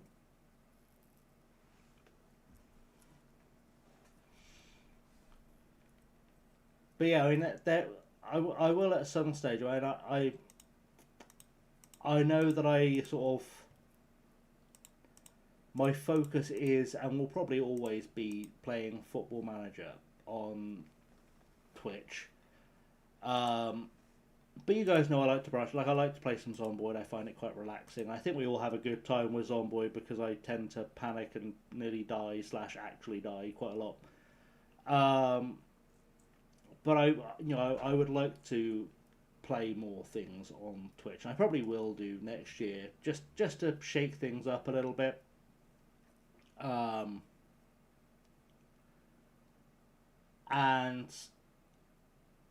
I think, as much as we've talked some like gaming, obviously while we've been doing this, I think so you'll find like a lot of my taste in gaming really odd. Not odd, but like it doesn't necessarily mesh with what people think Football Manager gamers, like players, would play outside of playing Football Manager. Like, I'm a huge fan of the Fallout games. I'm such a big fan of the Fallout games. I haven't played 76 yet, so that might all go down the toilet. But Fallout 1 to 4 are games I love. Tactics, not so much, but no one's played Tactics in years. I say that, but I bet if I look on Steam right now, there are people playing it. But I love the Fallout games. I love games with a great story to them. I think that's part of the reason I love. We're playing attention to the promise you made for any other jobs, Mr. Cleo. I hope you'll refer. So they don't want me anymore. I don't know. Anyway, yeah.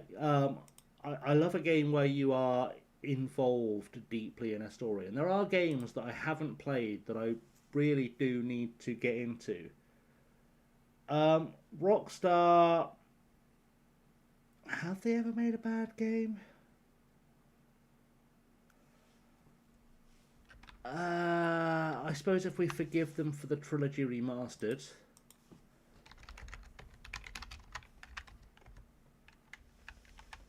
Just thinking, has there ever been a bad Rockstar game?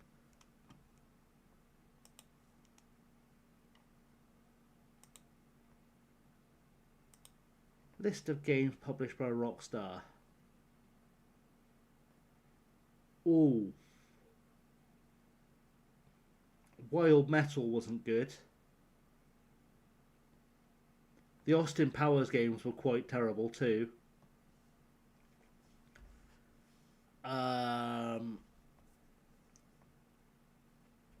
Surfing H3O I played a demo of and I didn't enjoy that at all. I've never heard of You Don't Know Jack.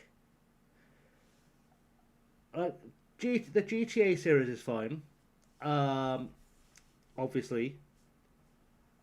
I enjoyed Earthworm Jim 3D. That was quite good. The Midnight Club games were pretty good for their time. Max Payne is an all-time masterpiece. State of Emergency was pretty good. The Italian Job was terrible. Manhunt, I think, was great for the mind frame I was in at the time it came out, but I don't think I'd play it again. Bully was great. The Warriors was pretty good.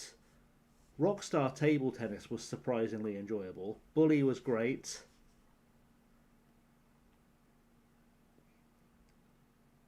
They've brought out a lot of games I've never ever heard of, by the way. LA Noire is a masterpiece. I will put that out in the world. LA Noire is a masterpiece of video games. Genuinely a breathtaking piece of work. Well, apparently they're bringing out a new Max Payne game. Your director of football's put an offer for 174cm goalkeeper, aerial reach 3. I've just done the mental math, Simon. And 174 centimeters is about 5'7", right?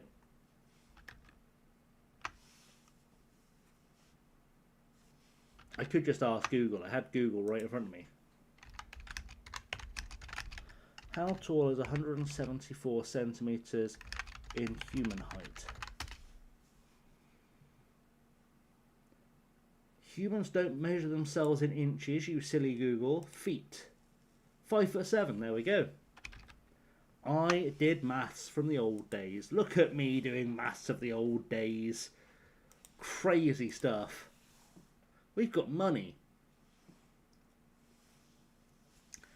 And we've got Cove Rangers coming up. And we're still in the Scottish trophy thing. Which is...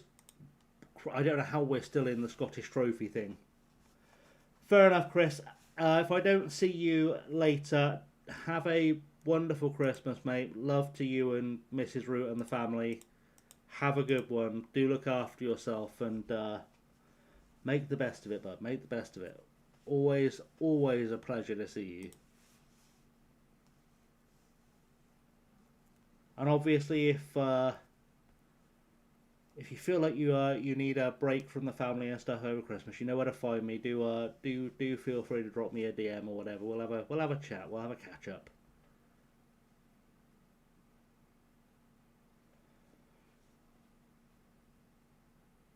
Fair enough, Chris. Fair enough. There's a lot of people who've been who are either in voluntary or enforced radio silence on Christmas Day.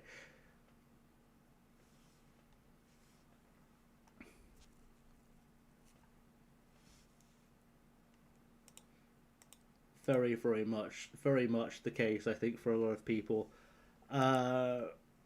Charlie Rundell, do I care enough? But to be fair, I don't need to keep Charlie. I've got Liam. Bye, Charlie. It's £4,000 a year off my wage bill. Something outside is very loud. Sounds like litter being blown about, but it is Swindon, so it probably is litter being blown around.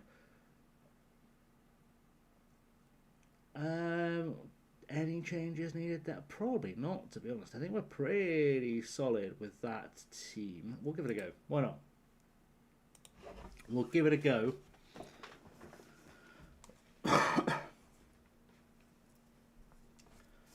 For certain, we'll try and get a win on the board. Another win on the board. Back-to-back victory is what we're going to do. That's what I'm saying. I'm saying back-to-back victory. Pressure's on them. What have we got to lose? Thanks, Jeremy. At least you were awake. Let's get this done. Let's get this done. I would like us to fire ourselves at the tail. I completely forgot I can click on here. Excellent piece of knowledge that Simon discovered.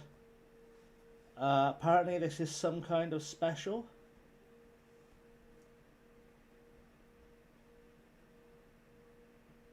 What's some kind of special?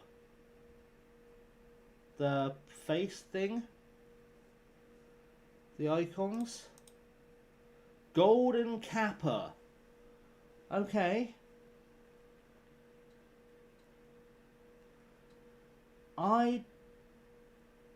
What?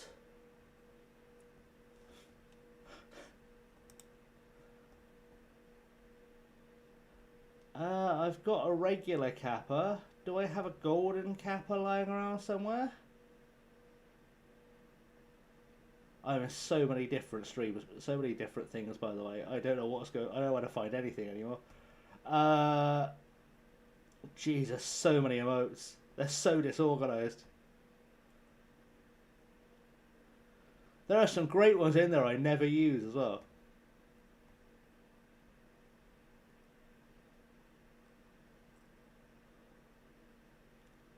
I don't see golden Kappa. Maybe you're just special, Simon. Maybe you're just special having the golden Kappa.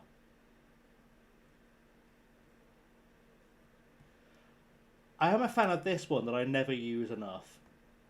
But I think that's because the other half isn't there, so it doesn't make any sense. This is part of the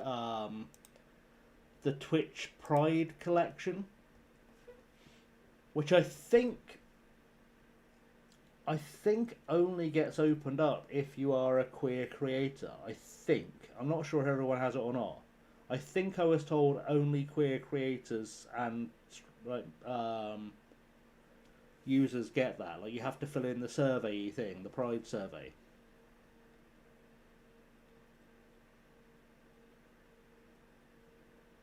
Oh yeah, we know you're actually special, Simon. And Liam's correct in saying there will be no more special emote than having the Swindon badge. But we're winning this game, by the way. Just as a casual aside, we are. Oh, we're not winning anymore. Spoke too soon. But yeah, I've got bloody hundreds of these emotes, and I don't know where any of them came from. I think a lot of them are.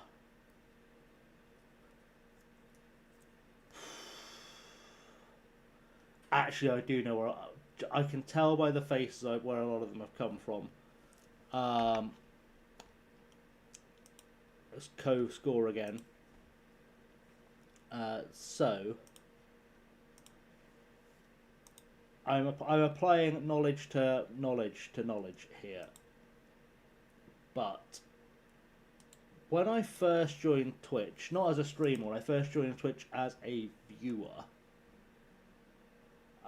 one of the big channels that I used to follow, it used to be a mod for, actually, if we go way back into the day.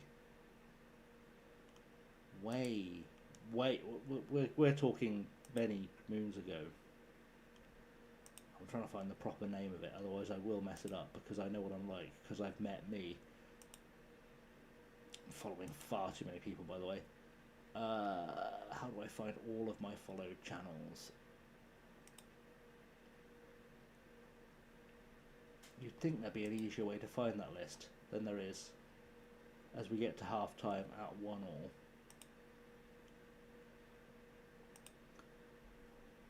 Come on, do the thing where you work.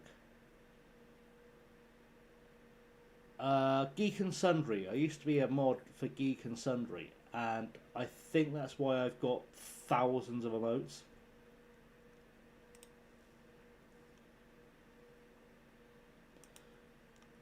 And not enough people remember Geek and Sundry. It was a sort of variety channel owned by Felicia Day back in the day. She now has her own channel. She just has her own thing. But yeah, for a long time I was a mod for them, and I was on pretty good terms with quite a lot of their presenters. I still occasionally have a little natter with Becca Scott Kearns, who we love.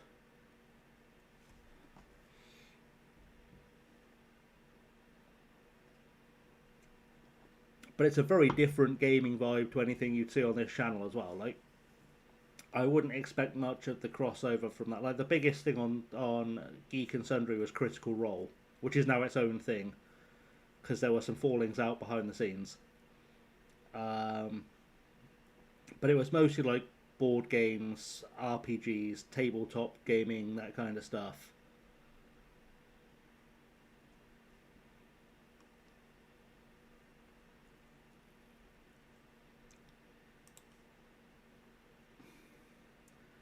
Because there was a time where I was enough of a D&D nerd that I would sit for 3 or 4 hours at a time watching people play D&D.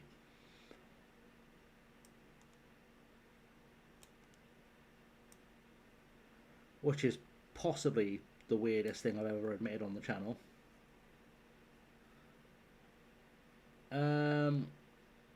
Ferguson off for Lang. Liam is going to get a debut at some point. I just don't think it will be today with the way this team is underperforming.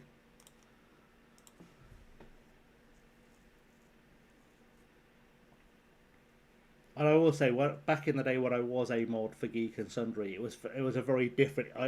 I understood the interface they had back in those days of Twitch. I don't understand it properly now. I'm still figuring it out.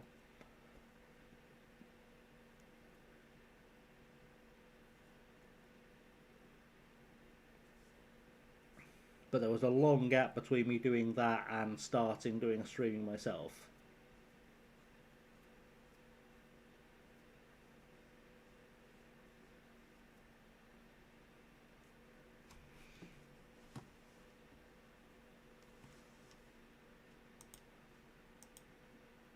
which I suppose is a bit odd because I never fully. It took me a long time to get into the streaming ecosystem anyway, and then obviously you guys know I only came back to streaming recently, and we'll have a little chat about that before the end of the stream. There is a story there.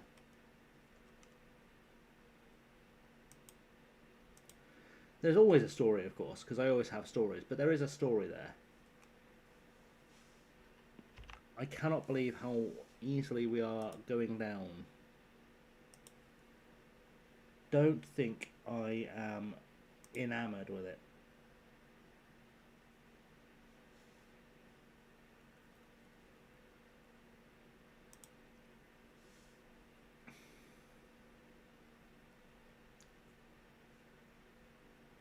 Just seen today is a popular day for all the Swindonian streamers. McKinn's is also up right now. I say Swindonian streamers, I'm not technically a Swindonian streamer. I'm not actually from Swindon, so I don't count as a Swindonian. I just happen to be in Swindon. I am a slightly fraudulent Swindonian streamer.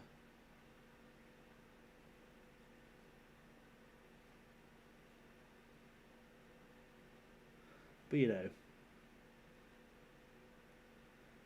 all that matters is the badge. Are we going to score a late goal here? Probably not, is what I'm going to say. Definitely not, is what I'm going to say, because we have not scored a late goal. That has not been a thing that has happened.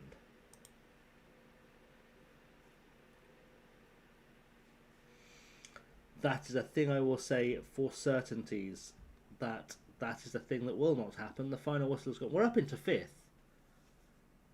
But then the Scottish League is so weird in that you can bounce between 9th and 5th so easily. And it means very different things. I have always wondered if this is the reason why the Scottish League breaks down into 10s rather than just being like 2 leagues of 20 or a league of 20 and a league of 22. Because it keeps it tight. Which doesn't make sense to me that you wouldn't just have a 2-tier system and then have bigger clubs playing each other more often to develop the game. But it's not for me to figure out. I'm not in charge of Scottish football. I'm sure there's a very good reason that I wasn't in the room for the discussion on. So, you know, what do I know, right? What do I know?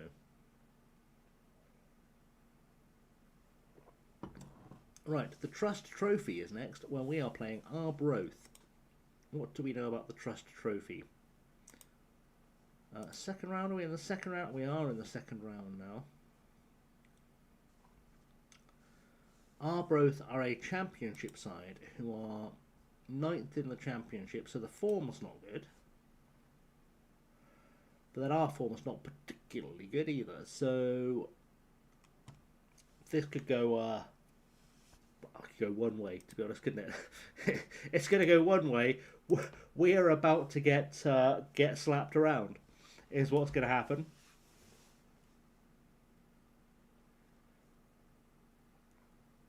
We are about to take a pasting. Kit, welcome to the chat. I hope you are well.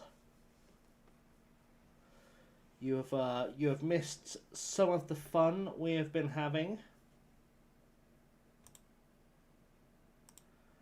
We've given the channel a few upgrades.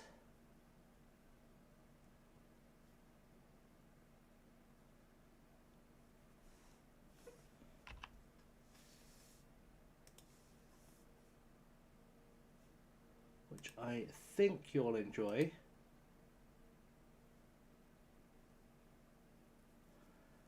Sorting out Christmas stuff and seeing friends. How's it been thus far? It's been pretty good, to be fair. We had a lovely raid from A1 Ward.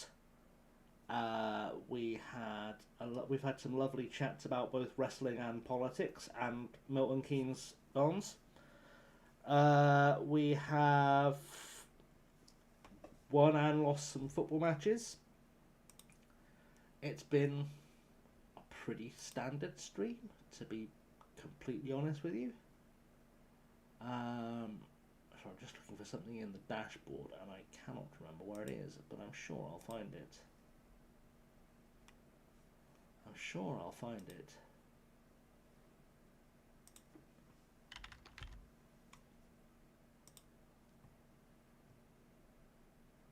I did find it. Good. Fun times. Fun times.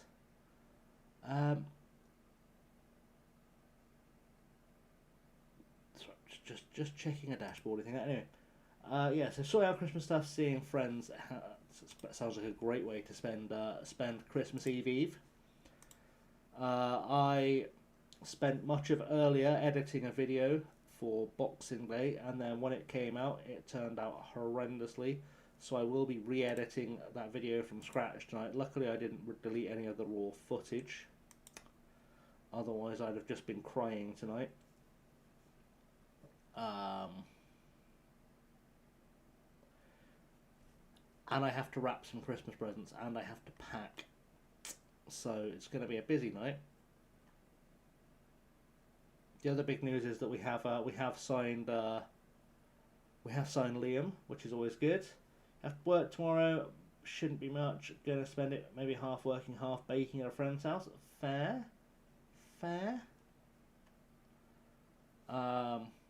I also dropped some exciting fun life news in the earlier times. Let me see if I can find a link for your.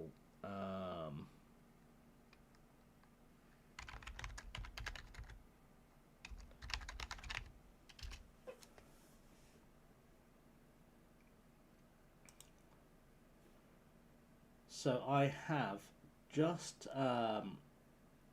signed a band to manage. I am going to be managing a band. Please do go give them a follow and a sub.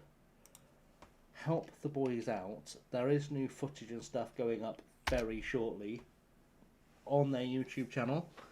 This is the band I will be managing, or am now the manager of, as of yesterday. I signed them yesterday.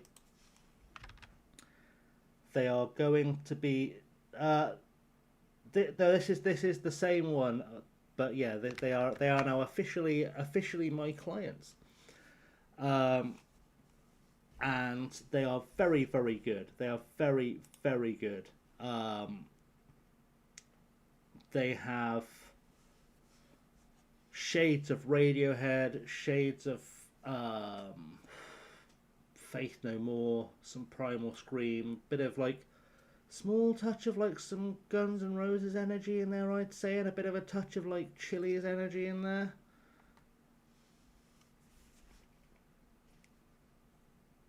But all wrapped up in a kind of very modern package. It's gonna be interesting.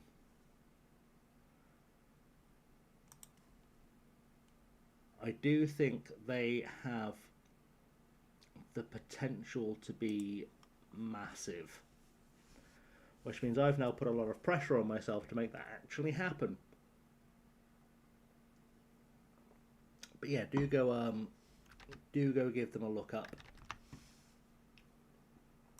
Yeah, they're a good bunch of lads.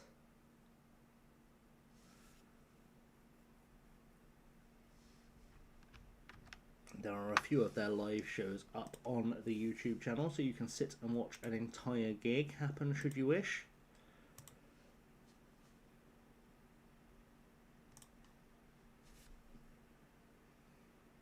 And obviously you can find them on the Spotify and or anything else you might wish to find them upon.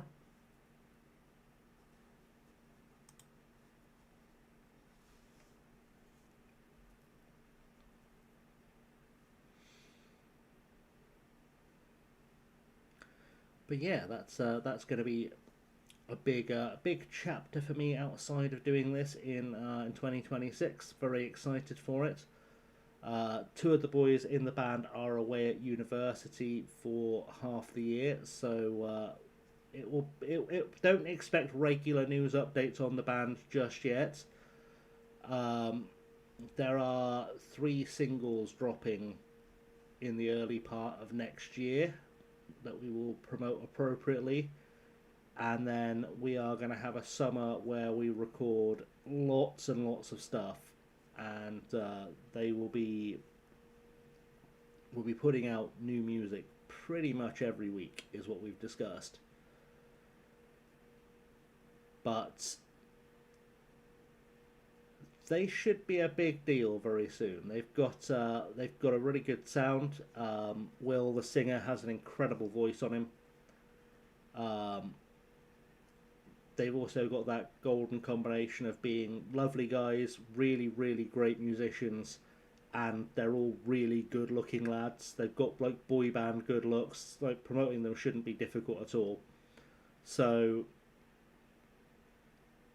I'm looking forward to it. It should be a good journey.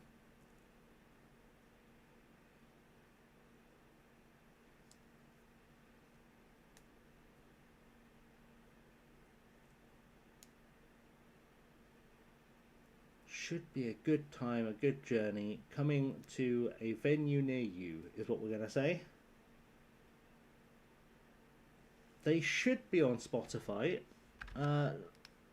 It's one of those things where I very rarely use Spotify, so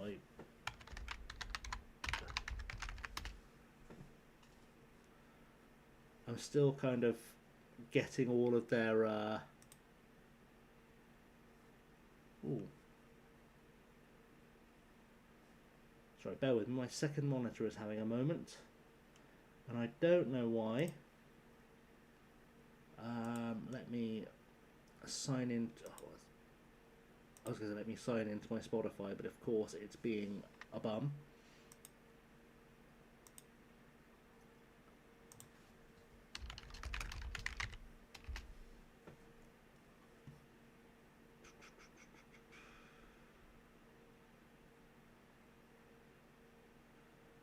There are a lot of bands called Slow Lane. That may be a thing I work on fixing.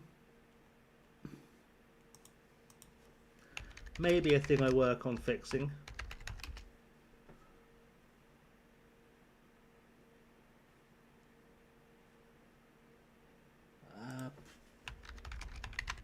I'm gonna say yes, but they're not showing up when I search. They would show up if I could sign in, but it's not letting me sign in, which is very annoying right now.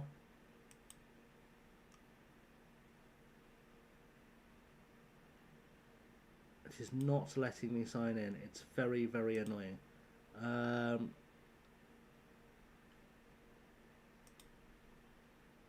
We're gonna work that way? No, apparently not. Apparently not.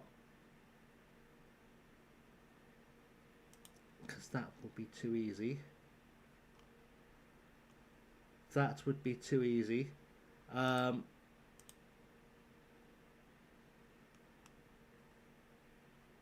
Yeah, I don't know why that's not working. They are on Spotify, I just can't find it right now. I don't know, having a thing where the monitor is flashing, it's bothering me. Bear with. There are a few on there, I'm not sure which one it is. Of their song's name. Yes, yes. In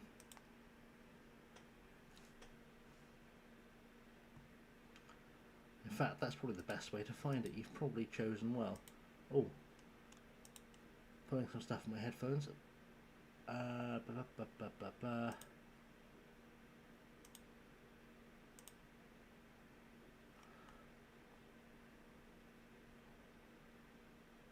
This is all stuff I don't have in front of me right now, which is a real problem. It's not helping me not having this stuff in front of me right now. Let me... I will find it. I will find it.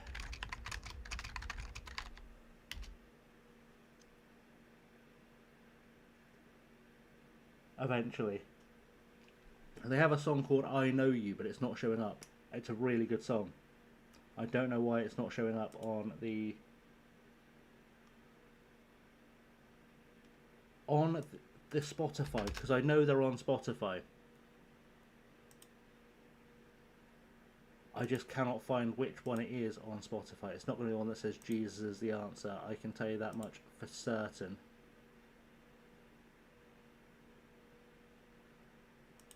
Like I say, it's not helping that I can't get it to sign into my Spotify, which is really, really a pain in the ass, to be honest. Aha! So, it is this one. This one. There we go.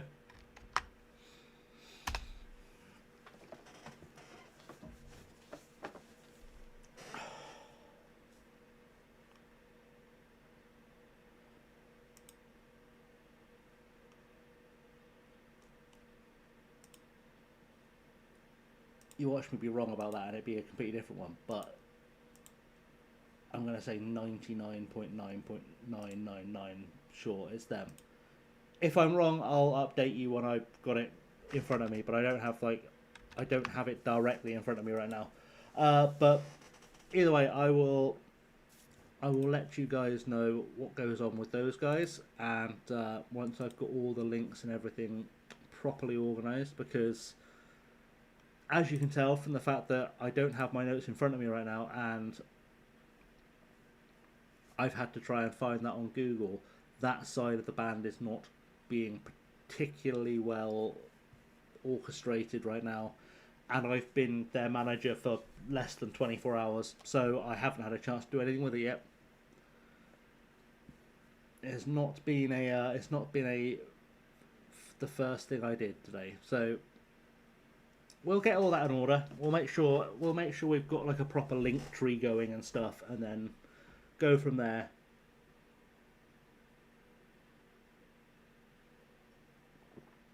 That's the plan.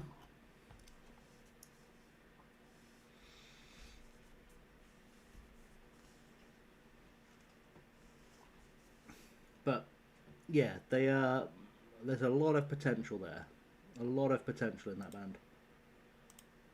And I think we'll take them to the moon. Why not? Casey can come on. We just seem really toothless. I think that's the biggest problem with this. I feel like with this team, if we could find a goal scorer, we would be laughing. All right. 3 subs, no pressure. Liam on for a debut.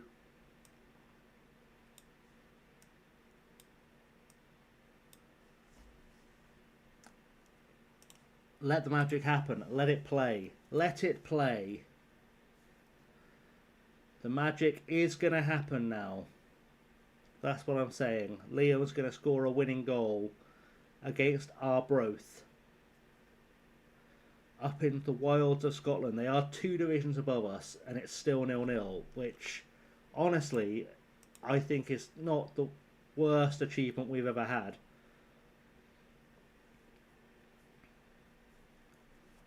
If we could sneak a late goal, I would say we've done very, very well here. To be fair, even if we conceded a late goal, I'd still say we've done very, very well here. But it'd be nice to try and sneak through in this cup just to get a bit more cash in. Calvin McGrory and Quinn Shooter are used to playing a more direct game they're being asked to. Or Quinn Shooter certainly isn't, because he's been playing in my system for a long time now. That's a tackle and a half. Connolly.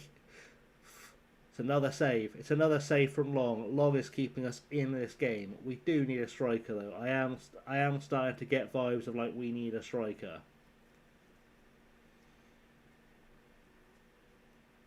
Just someone to be on the end of attacks when they go forward, because it does feel like we're leaving so much on the table. Does feel like we're leaving too much on the table, and like this game, we are the better side on paper. On the all the stats say we're the better team, and you can't help feeling if we had a consistent goal scorer, we may have found something from this. It's going straight to pens. Alright guys, pens. We love a penalty shootout round here. Let's take these guys off. Let's build from scratch our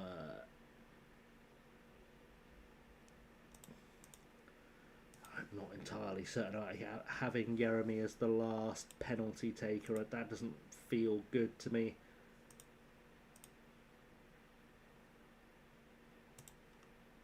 That doesn't feel good to me at all.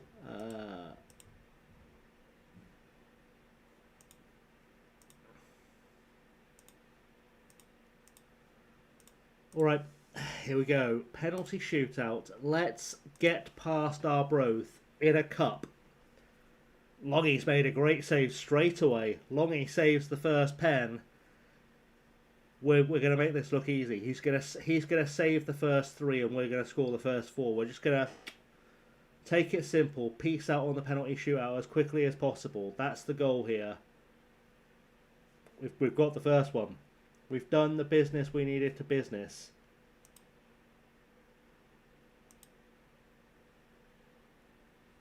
What more could anyone ask for, really? Cass is going to take pen. Oh, we've not saved that one. It's fine. It's fine. Longy's done the hard part. He's made the save. As long as we keep scoring, there is nothing Arbroath can do. As long as we keep scoring.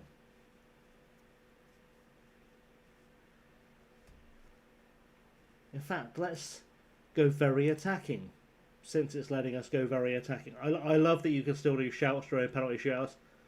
I'm not sure what I'm supposed to shout.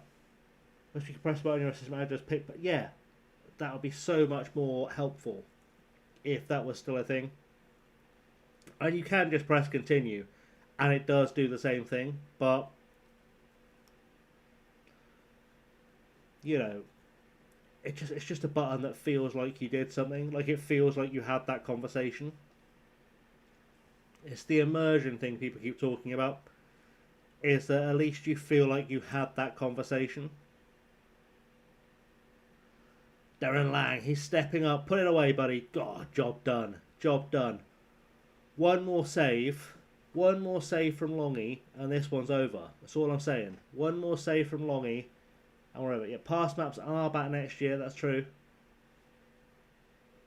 I'd like heat maps back as well, ideally. Go on, Longy. Oh, you've not done it. You spent so much time shaking your hips in his general direction, which was a bit suspect. A little bit of sexual harassment here. I'm just throwing it out there. Okay. Who is taking... Webster's taking it. He's wearing gloves. This can't go well. What are you wearing gloves for, man? If you're wearing gloves, you're not running enough. That's what I'm saying. Either way, 4-3 on pens. Longy could be a hero. So the people talking immersion are the ones asking for pass maps, which is based on it doesn't exist in the real world. It's true. It is true. Longy's a hero. We're through to the next one. We've just knocked a championship team out of the cup. Dumbarton are massive. To be fair, I will say pass maps, they're not a thing you would ever have during a game. Yeah, he caught it as well. It's not a thing you'd ever have during a game as something you can immediately access. So I don't disagree with it not being available in game. But I do have a friend who is an analyst, a performance analyst. And he does produce pass maps. So managers have access to them after the game as part of their data pack. But yeah, you would not have it as a thing on the touchline. If there's just no way of producing that. Like you could make a tablet on the touchline generate heat maps for your players. You could pull that off, but pass maps are a touch too complex.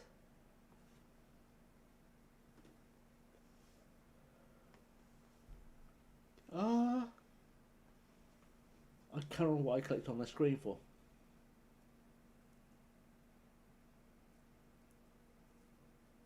Yes, I can.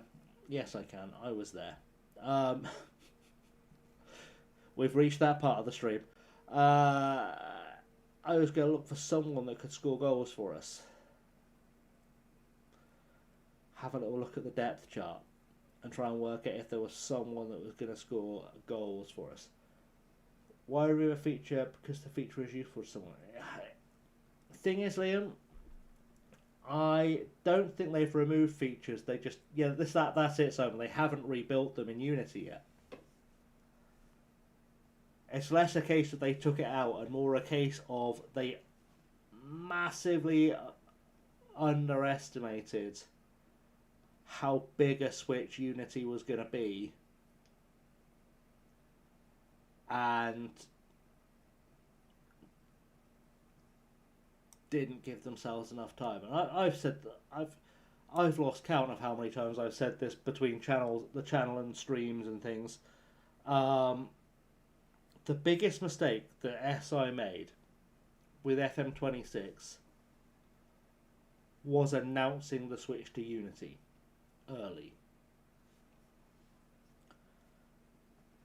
If Miles had never said anything about switching to Unity in public until the game was fully built, fully ready and fully functional, then we would have been none the wiser. It was a thing they were planning. We'd be playing FM26 on the old FM engine and we'd have said nothing about it. We'd have a couple of new features, maybe a little bit of a fixed up international mode or whatever, but we'd have been none the wiser. We'd all have been sat happily playing FM24 plus 2, and they'd have made more money doing that because they'd have got 2 games out instead of 1, and 2 games people were happy with. And then when FM whatever was ready, FM Unity was actually ready, they could have dropped that as the next year's installment. We'd all have gone, wow, this is nice. And there'd have been no PR issues. But because they underestimated what they could do and how long it would take, they've made themselves look silly. And the biggest thing, I haven't played FM24 since 26 map. That's because I'm constantly making content. To be fair, aside from what you've seen on stream, I've barely really played 26. But where was I? Where was I in that thought process?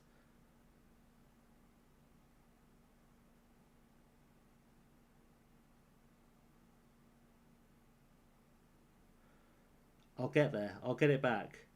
I will.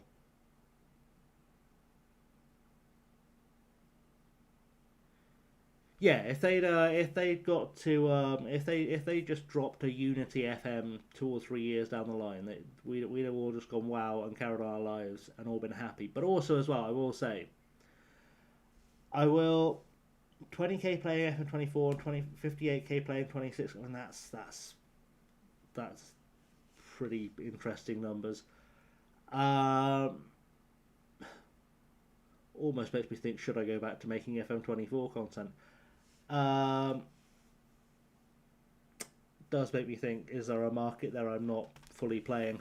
But by the by, utterly by the by. I've lost my train of thought again. Where was I with that train of thought? It doesn't matter. If it's important, it will come back to me. If it is important, it will come back to me.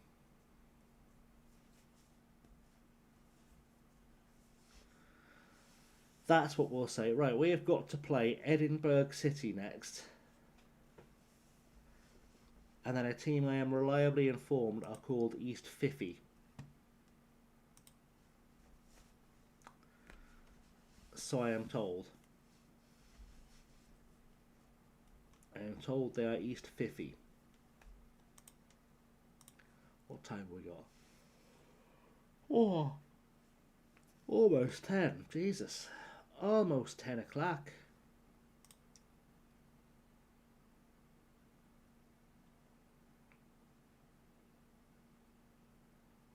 Okay, so what I'm thinking is we'll play Edinburgh, and then we will make the. We'll take the little break. We'll make the switch to Zomboid. I can get myself all recharged, refreshed, etc. Finally, tie my hair up because I've not got there yet. And then we'll go and we'll go kill some zombies. That feels like a strong life choice. So let's beat Edinburgh City, and then leave ourselves. Who are we playing in the next round of that cup? By the way, did we get told who we're playing in the next round of that cup? Did I miss that? Motherwell's reserves. It's a little bit disappointing. What shirt is that behind me? All with the blue and green on. Oh, hang on. Let me bring it down. We'll go to intro cam for this. Why not? So this is the Pescara kit from a few years ago. This is one of my favourite kits. So, let's make sure you can see it properly. So the story behind this kit is that it was designed by an 8-year-old boy who is called Luigi.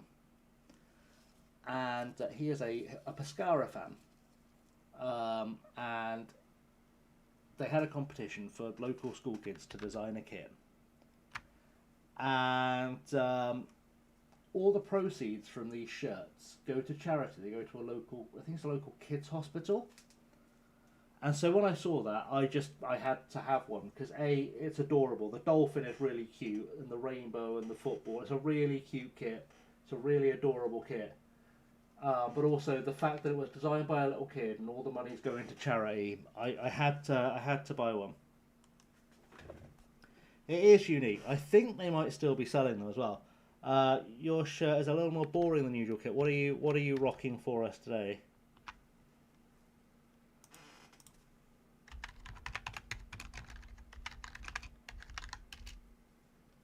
Dortmund 20. That's not too bad. That's not too bad at all. So this is the full story behind the shirt itself from BBC. BBC. That's a 6-year-old boy, Luigi D'Agostino. So this was from a few years ago. This was early dark COVID times. And it was designed as kind of a response to the COVID times. And yeah, the kit was, it doesn't really tell the full story, but the kit was essentially designed to give money to charity, and it is still for sale, it looks like. It's a pricey one. I will say it is a pricey shirt, but very much I would suggest worthy of a purchase. I don't know if the shirts you would buy from UK Soccer Shop are going to the charity, but presumably they've bought a bunch of the shirts and the money's already gone to the charity. But it's one of those real collector's kind of shirts. Like, it's a proper collector's kind of shirt.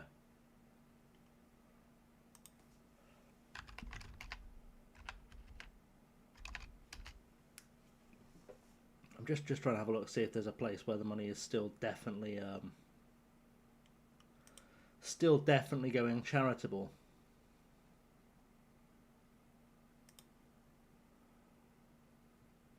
No, 54 quid isn't bad for it. I mean, it's one of those things where, like, I do occasionally think, like, 40 quid is the maximum I want to spend on a football shirt, but it doesn't look like it is still on sale anymore, which I get, because it's a kit from a few years ago. The club themselves aren't wearing it anymore for games, but I am just having a look just to see if I can find somewhere there's still some money going to charity from it. Doesn't look like it. It doesn't look like it, sadly. But yeah, that's the kit behind me. It's one of my favourite kits. It's a beautiful kit. And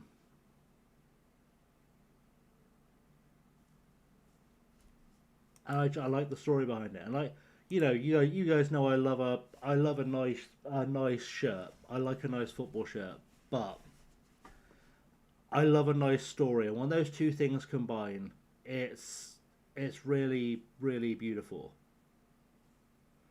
It's why, like, you guys know I'm not someone who prioritizes the idea of like whoring oneself out for a sponsor, but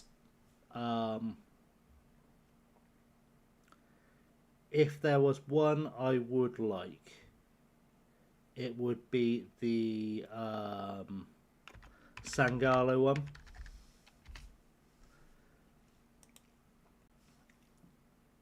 I would love to get a cheeky Sangalo sponsorship, purely because, if you guys don't know Sangalo, that's them in chat there.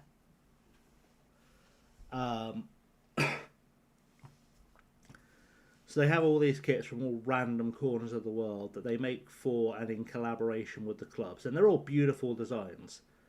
Like, I am a big fan of this one, which is from Isbjörnin in Iceland. We'll put it. In fact, let's say put it in chat. I could just put it on screen. I don't know why I'm putting it in chat when I have the capacity to put this on screen. Whilst I'm clearly just waffling bollocks, I may as well put it on screen and share with everyone. Not that one. We don't want to do that one. Or that one. There we go. Put that on chat. I love a Sangalo kit. I think Sangalo kits are all beautiful. This one especially. Like, I love the polar bear. I love the erupting volcano. I love the northern lights on it. That's stunning. That's stunning. I don't know why that would irk you, kit. It's stunning. Yeah, Sangalo are the dream partners for me, especially because I love they do little challenges to send their creators to random places. I do get the kind of AI thing with it, but like this one from Mauriki in Vanuatu. You guys, if you've been around my channel long enough, you know I'm a big fan of Vanuatu and football. Actually, something like 5% of my subs on YouTube are from Vanuatu. There's a random fact for you. I am the biggest Football Manager streamer in Vanuatu. There you go, that's fun. There's a fun trivia fact. But like, they're stunning. These are stunning kits. And I like the fact that you can do sort of shopping by region and stuff. It's amazing. I don't know why I'm giving them all this free promo when they should be paying me. I'm just saying. They should be paying me to do this. But like, even that's like, it's interesting. It's not necessarily stunning, but it's interesting. The away kit is much nicer. This is All Saints in Antigua, for those who can't read the screen properly because you're on mobile. What else have we got lying here? Tupapa Mararenga from the Cook Islands. Doesn't look that interesting until you look deeper into it and you realise that this is proper like Polynesian tribal designs for a team in the South Pacific, and all these things are interesting to me. And I don't know how aware people are in chat of like of Maori culture and of the greater Polynesian island culture, but like, this isn't just like drawing on a shirt. This has meaning. Like, it's almost language, not just art, and it's beautiful. Surprise shirts are doing a bunch, and that's cool. But yeah, like, so this stuff you'll see here, like Pego Youth from American Samoa. this is language as well as art, and it's beautiful. It's beautiful. They've integrated that into the shirts. It really, like, I love that as a way of storytelling. Less of a fan of, like, these kits could be great, the Golf Kamara kits, if they didn't have like an oil sponsor on them, which I'm not sure is the play when you're on a Polynesian island. I will say, and you get like clubs I've never heard, like who are FC Kamerhogner from I've never heard of them, but the kit's nice. The kit's reasonably pretty. See if we can find one more cheeky, sexy little number to marvel over. That's, once you get beyond the top line, it's a bit boring, isn't it? But I've probably got it sorted by popularity too, to be honest. Featured, best-selling. Yeah. FC Hanoi's kit. It's not too shabby, I suppose. Young Elephants FC is not too bad. They do Brickfield Rangers. Do they really, kids? See, these are the kind of shirts I hate. I hate shirts like this. Like, why do I want to walk around just being a billboard? Like, you've put no thought into that design. You've just, and I get the economics of it, of course I do, but you've just slapped as many logos on that shirt as you can get away with. It's not the one, is it? It's not the one. Let's have a look at Brickfield Rangers' current kit, shall we? Let's go sort by alphabetically A to Z, because that makes it easier. Here we go. Here are the lovely Brickfield Rangers kits. This is their home number. It's very tartan-esque. And this is their away number, which looks a little bit like someone ran it over with paint, but it's nice. It's nice enough. I don't know how you decide that's green and that's blue. But they both look the same colour to me. It's just one's got more white on it. Anyway, that's our tour of the kits. You have the Kalinago yellow, white, black. Let's have a quick look at that, shall we? Shop all Kalinago yellow, white, black.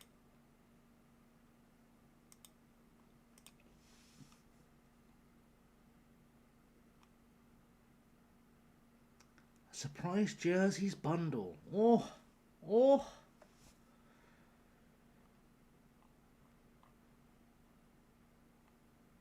Cannot be buying that right now.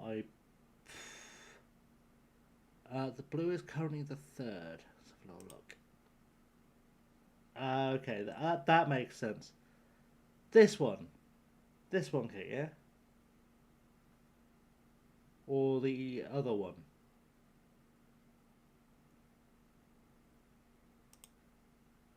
I mean, they're both nice. I think I like this one more.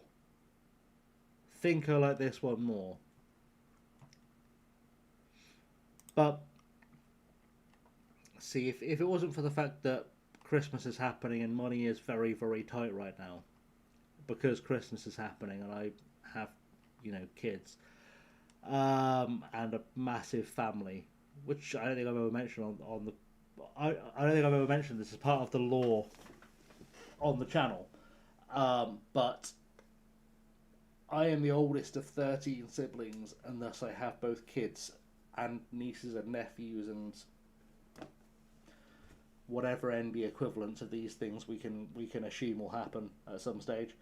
So yeah, at Christmas money is quite tight, and I cannot justify spending 150 quid on a jersey bundle. But if I could, I would, because that'd just be fun for me to get. But alas, it's not happening right now. We need to go back to playing some FM, otherwise I'm going to end up accidentally spending some money. And then I'll realise I can't afford to buy food for the next month, and that'll be terrible. That'll be a terrible choice. Because you cannot, despite my best efforts, eat a football shirt.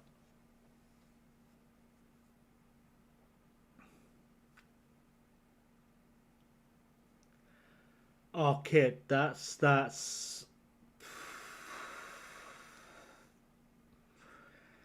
too many choices, too little. I do like the USLW ones.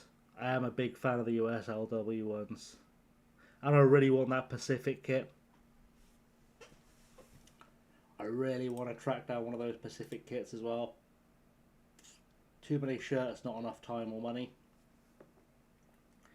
This is why I need to become like a Mr. Beast level billionaire streamer, is what I'm saying. Is essentially, in so doing, I would have the money to buy shitloads of kits that I don't need. And it's honestly a massive waste of money, and there are better things I could spend that money on, but I want them. So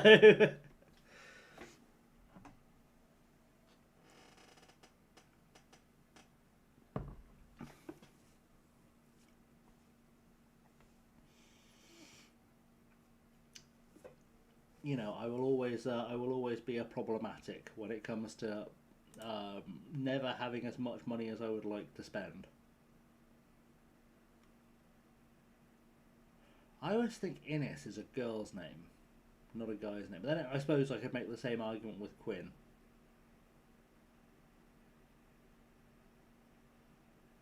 I always think it's weird with names, is like you associate them with the gender you first met someone with that name, like or encountered someone with that name. Like for me, when I see the name Quinn, I always think of Daria's sister, and it completely eludes me that like that's actually also a guy name. I don't know.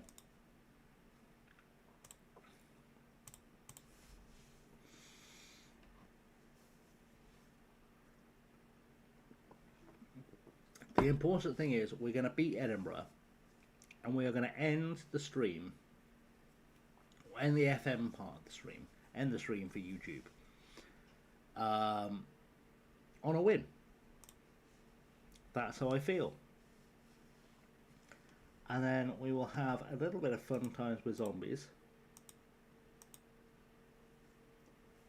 because you know, I'm sure might be people out there who are unaware of our zombies. If you're watching on YouTube, by the way, do feel free to pop over to Twitch. It's twitch.tv/chasinglamely. Do pop over, because we do zombies and other such fun things that we cannot do on YouTube, because the in-game music triggers the copyright system.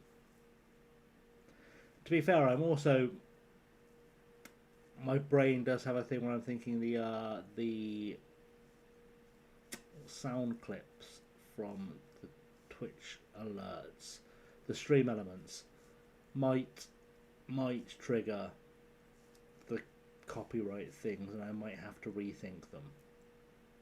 That could be a fun thing to wake up to once it processes the VOD. So we'll learn. We'll learn if that is a thing I have to contend with. It might be okay because it's clips from films that are quite popular clips. It might not be okay because it's music cues as well. We'll find out together. We'll find out together if this stream is the one that gets me banned from YouTube. I suppose.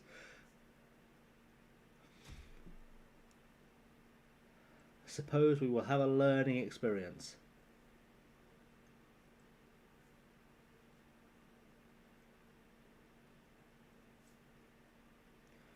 Whilst we are finishing this game, by the way, I'm going to give you guys a choice in chat, a decision in chat to make.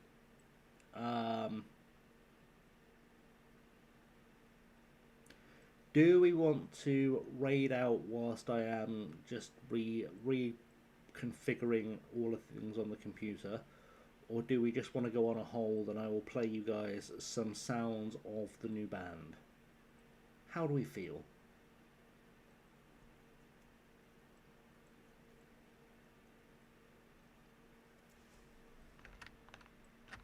Because I'd rather give you guys. Well, I know you guys are perfectly capable of clicking to go out elsewhere yourself. Like you're all pretty smart.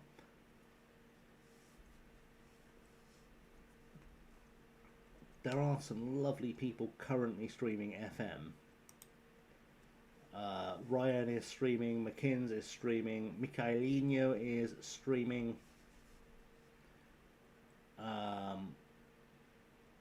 else is out there?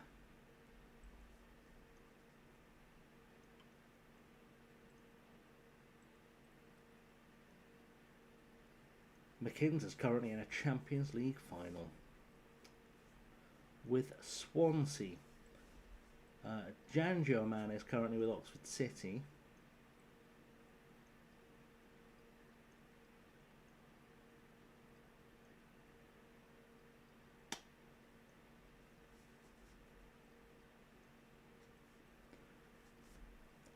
I am both very aware and very grateful, by the way. I was very briefly, in the top 5 of UK streamers today.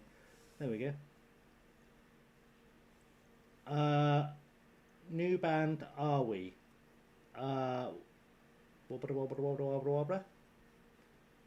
Sorry, Kit. Oh, were you not here for the discussion of the band? I thought you were here for the discussion of the band. We are zombieing tonight. Is the part of the plan, but yeah, the question is, do you guys want? We can have some. We can have a bit of a music break whilst I switch to the zombies. We can go raid someone, and then if you guys want to come back, you can come back. Oh, you're all very smart. You know you're all very smart people, Kit. You chose to be here. Of course you are smart people.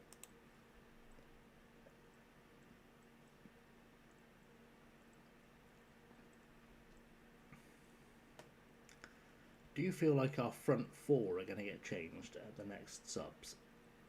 Do you feel like that's going to be a thing where we change our front 4?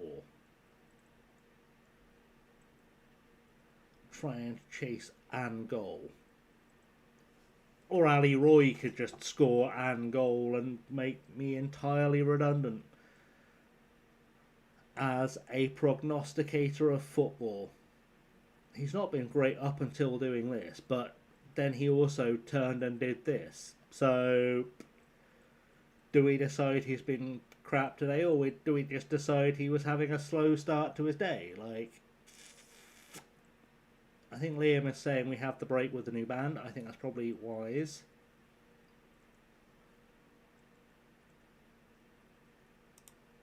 Right, let's make some changes. Don't know why I did that in the style of a game show host. I guess we're just all accepting at this stage that I am broken. Right, Sané on in the centre of mids feels like a plan. Ferguson off for... I want to try Grievous. Just because if Grievous turns out to be a guy that scores some goals, then we can answer the call from inside the house. We're going to send in... I think we're going to send in Hanratty and Liam in midfield. I don't know why. I just have a feeling that might be a combination that gets goals from midfield. And I don't think there's a better time for us to try that out. So we're going to try it out now. Because why the dickens not? Why the dickens not? O'Sullivan in for Hanratty. Almost paid off immediately. That very nearly paid off immediately. Is that Jonathan Lawson, by the way, on that left-hand side? No. It was the guy Innes I was talking about.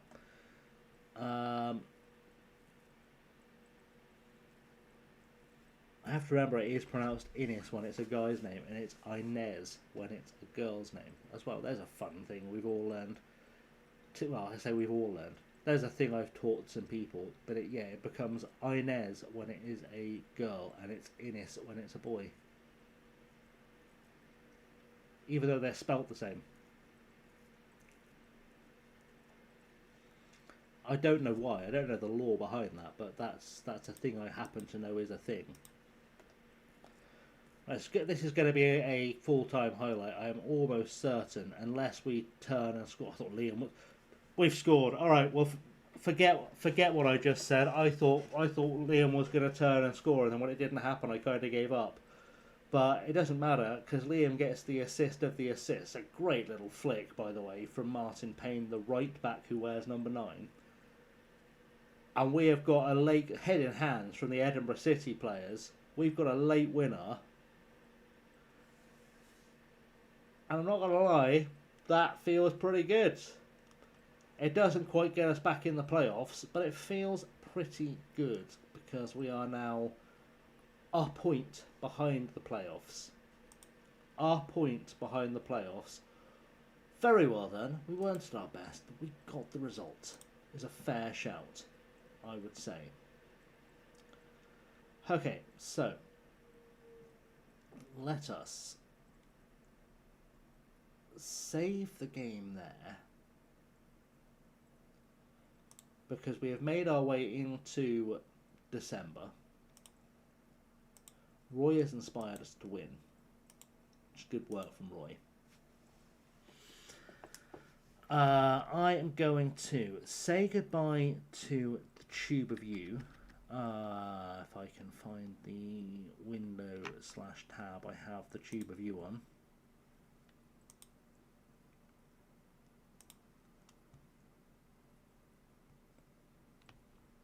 So thank you for being here, Tube of You. I shall see you all next week for some streaming, probably. Job done on that score. And then for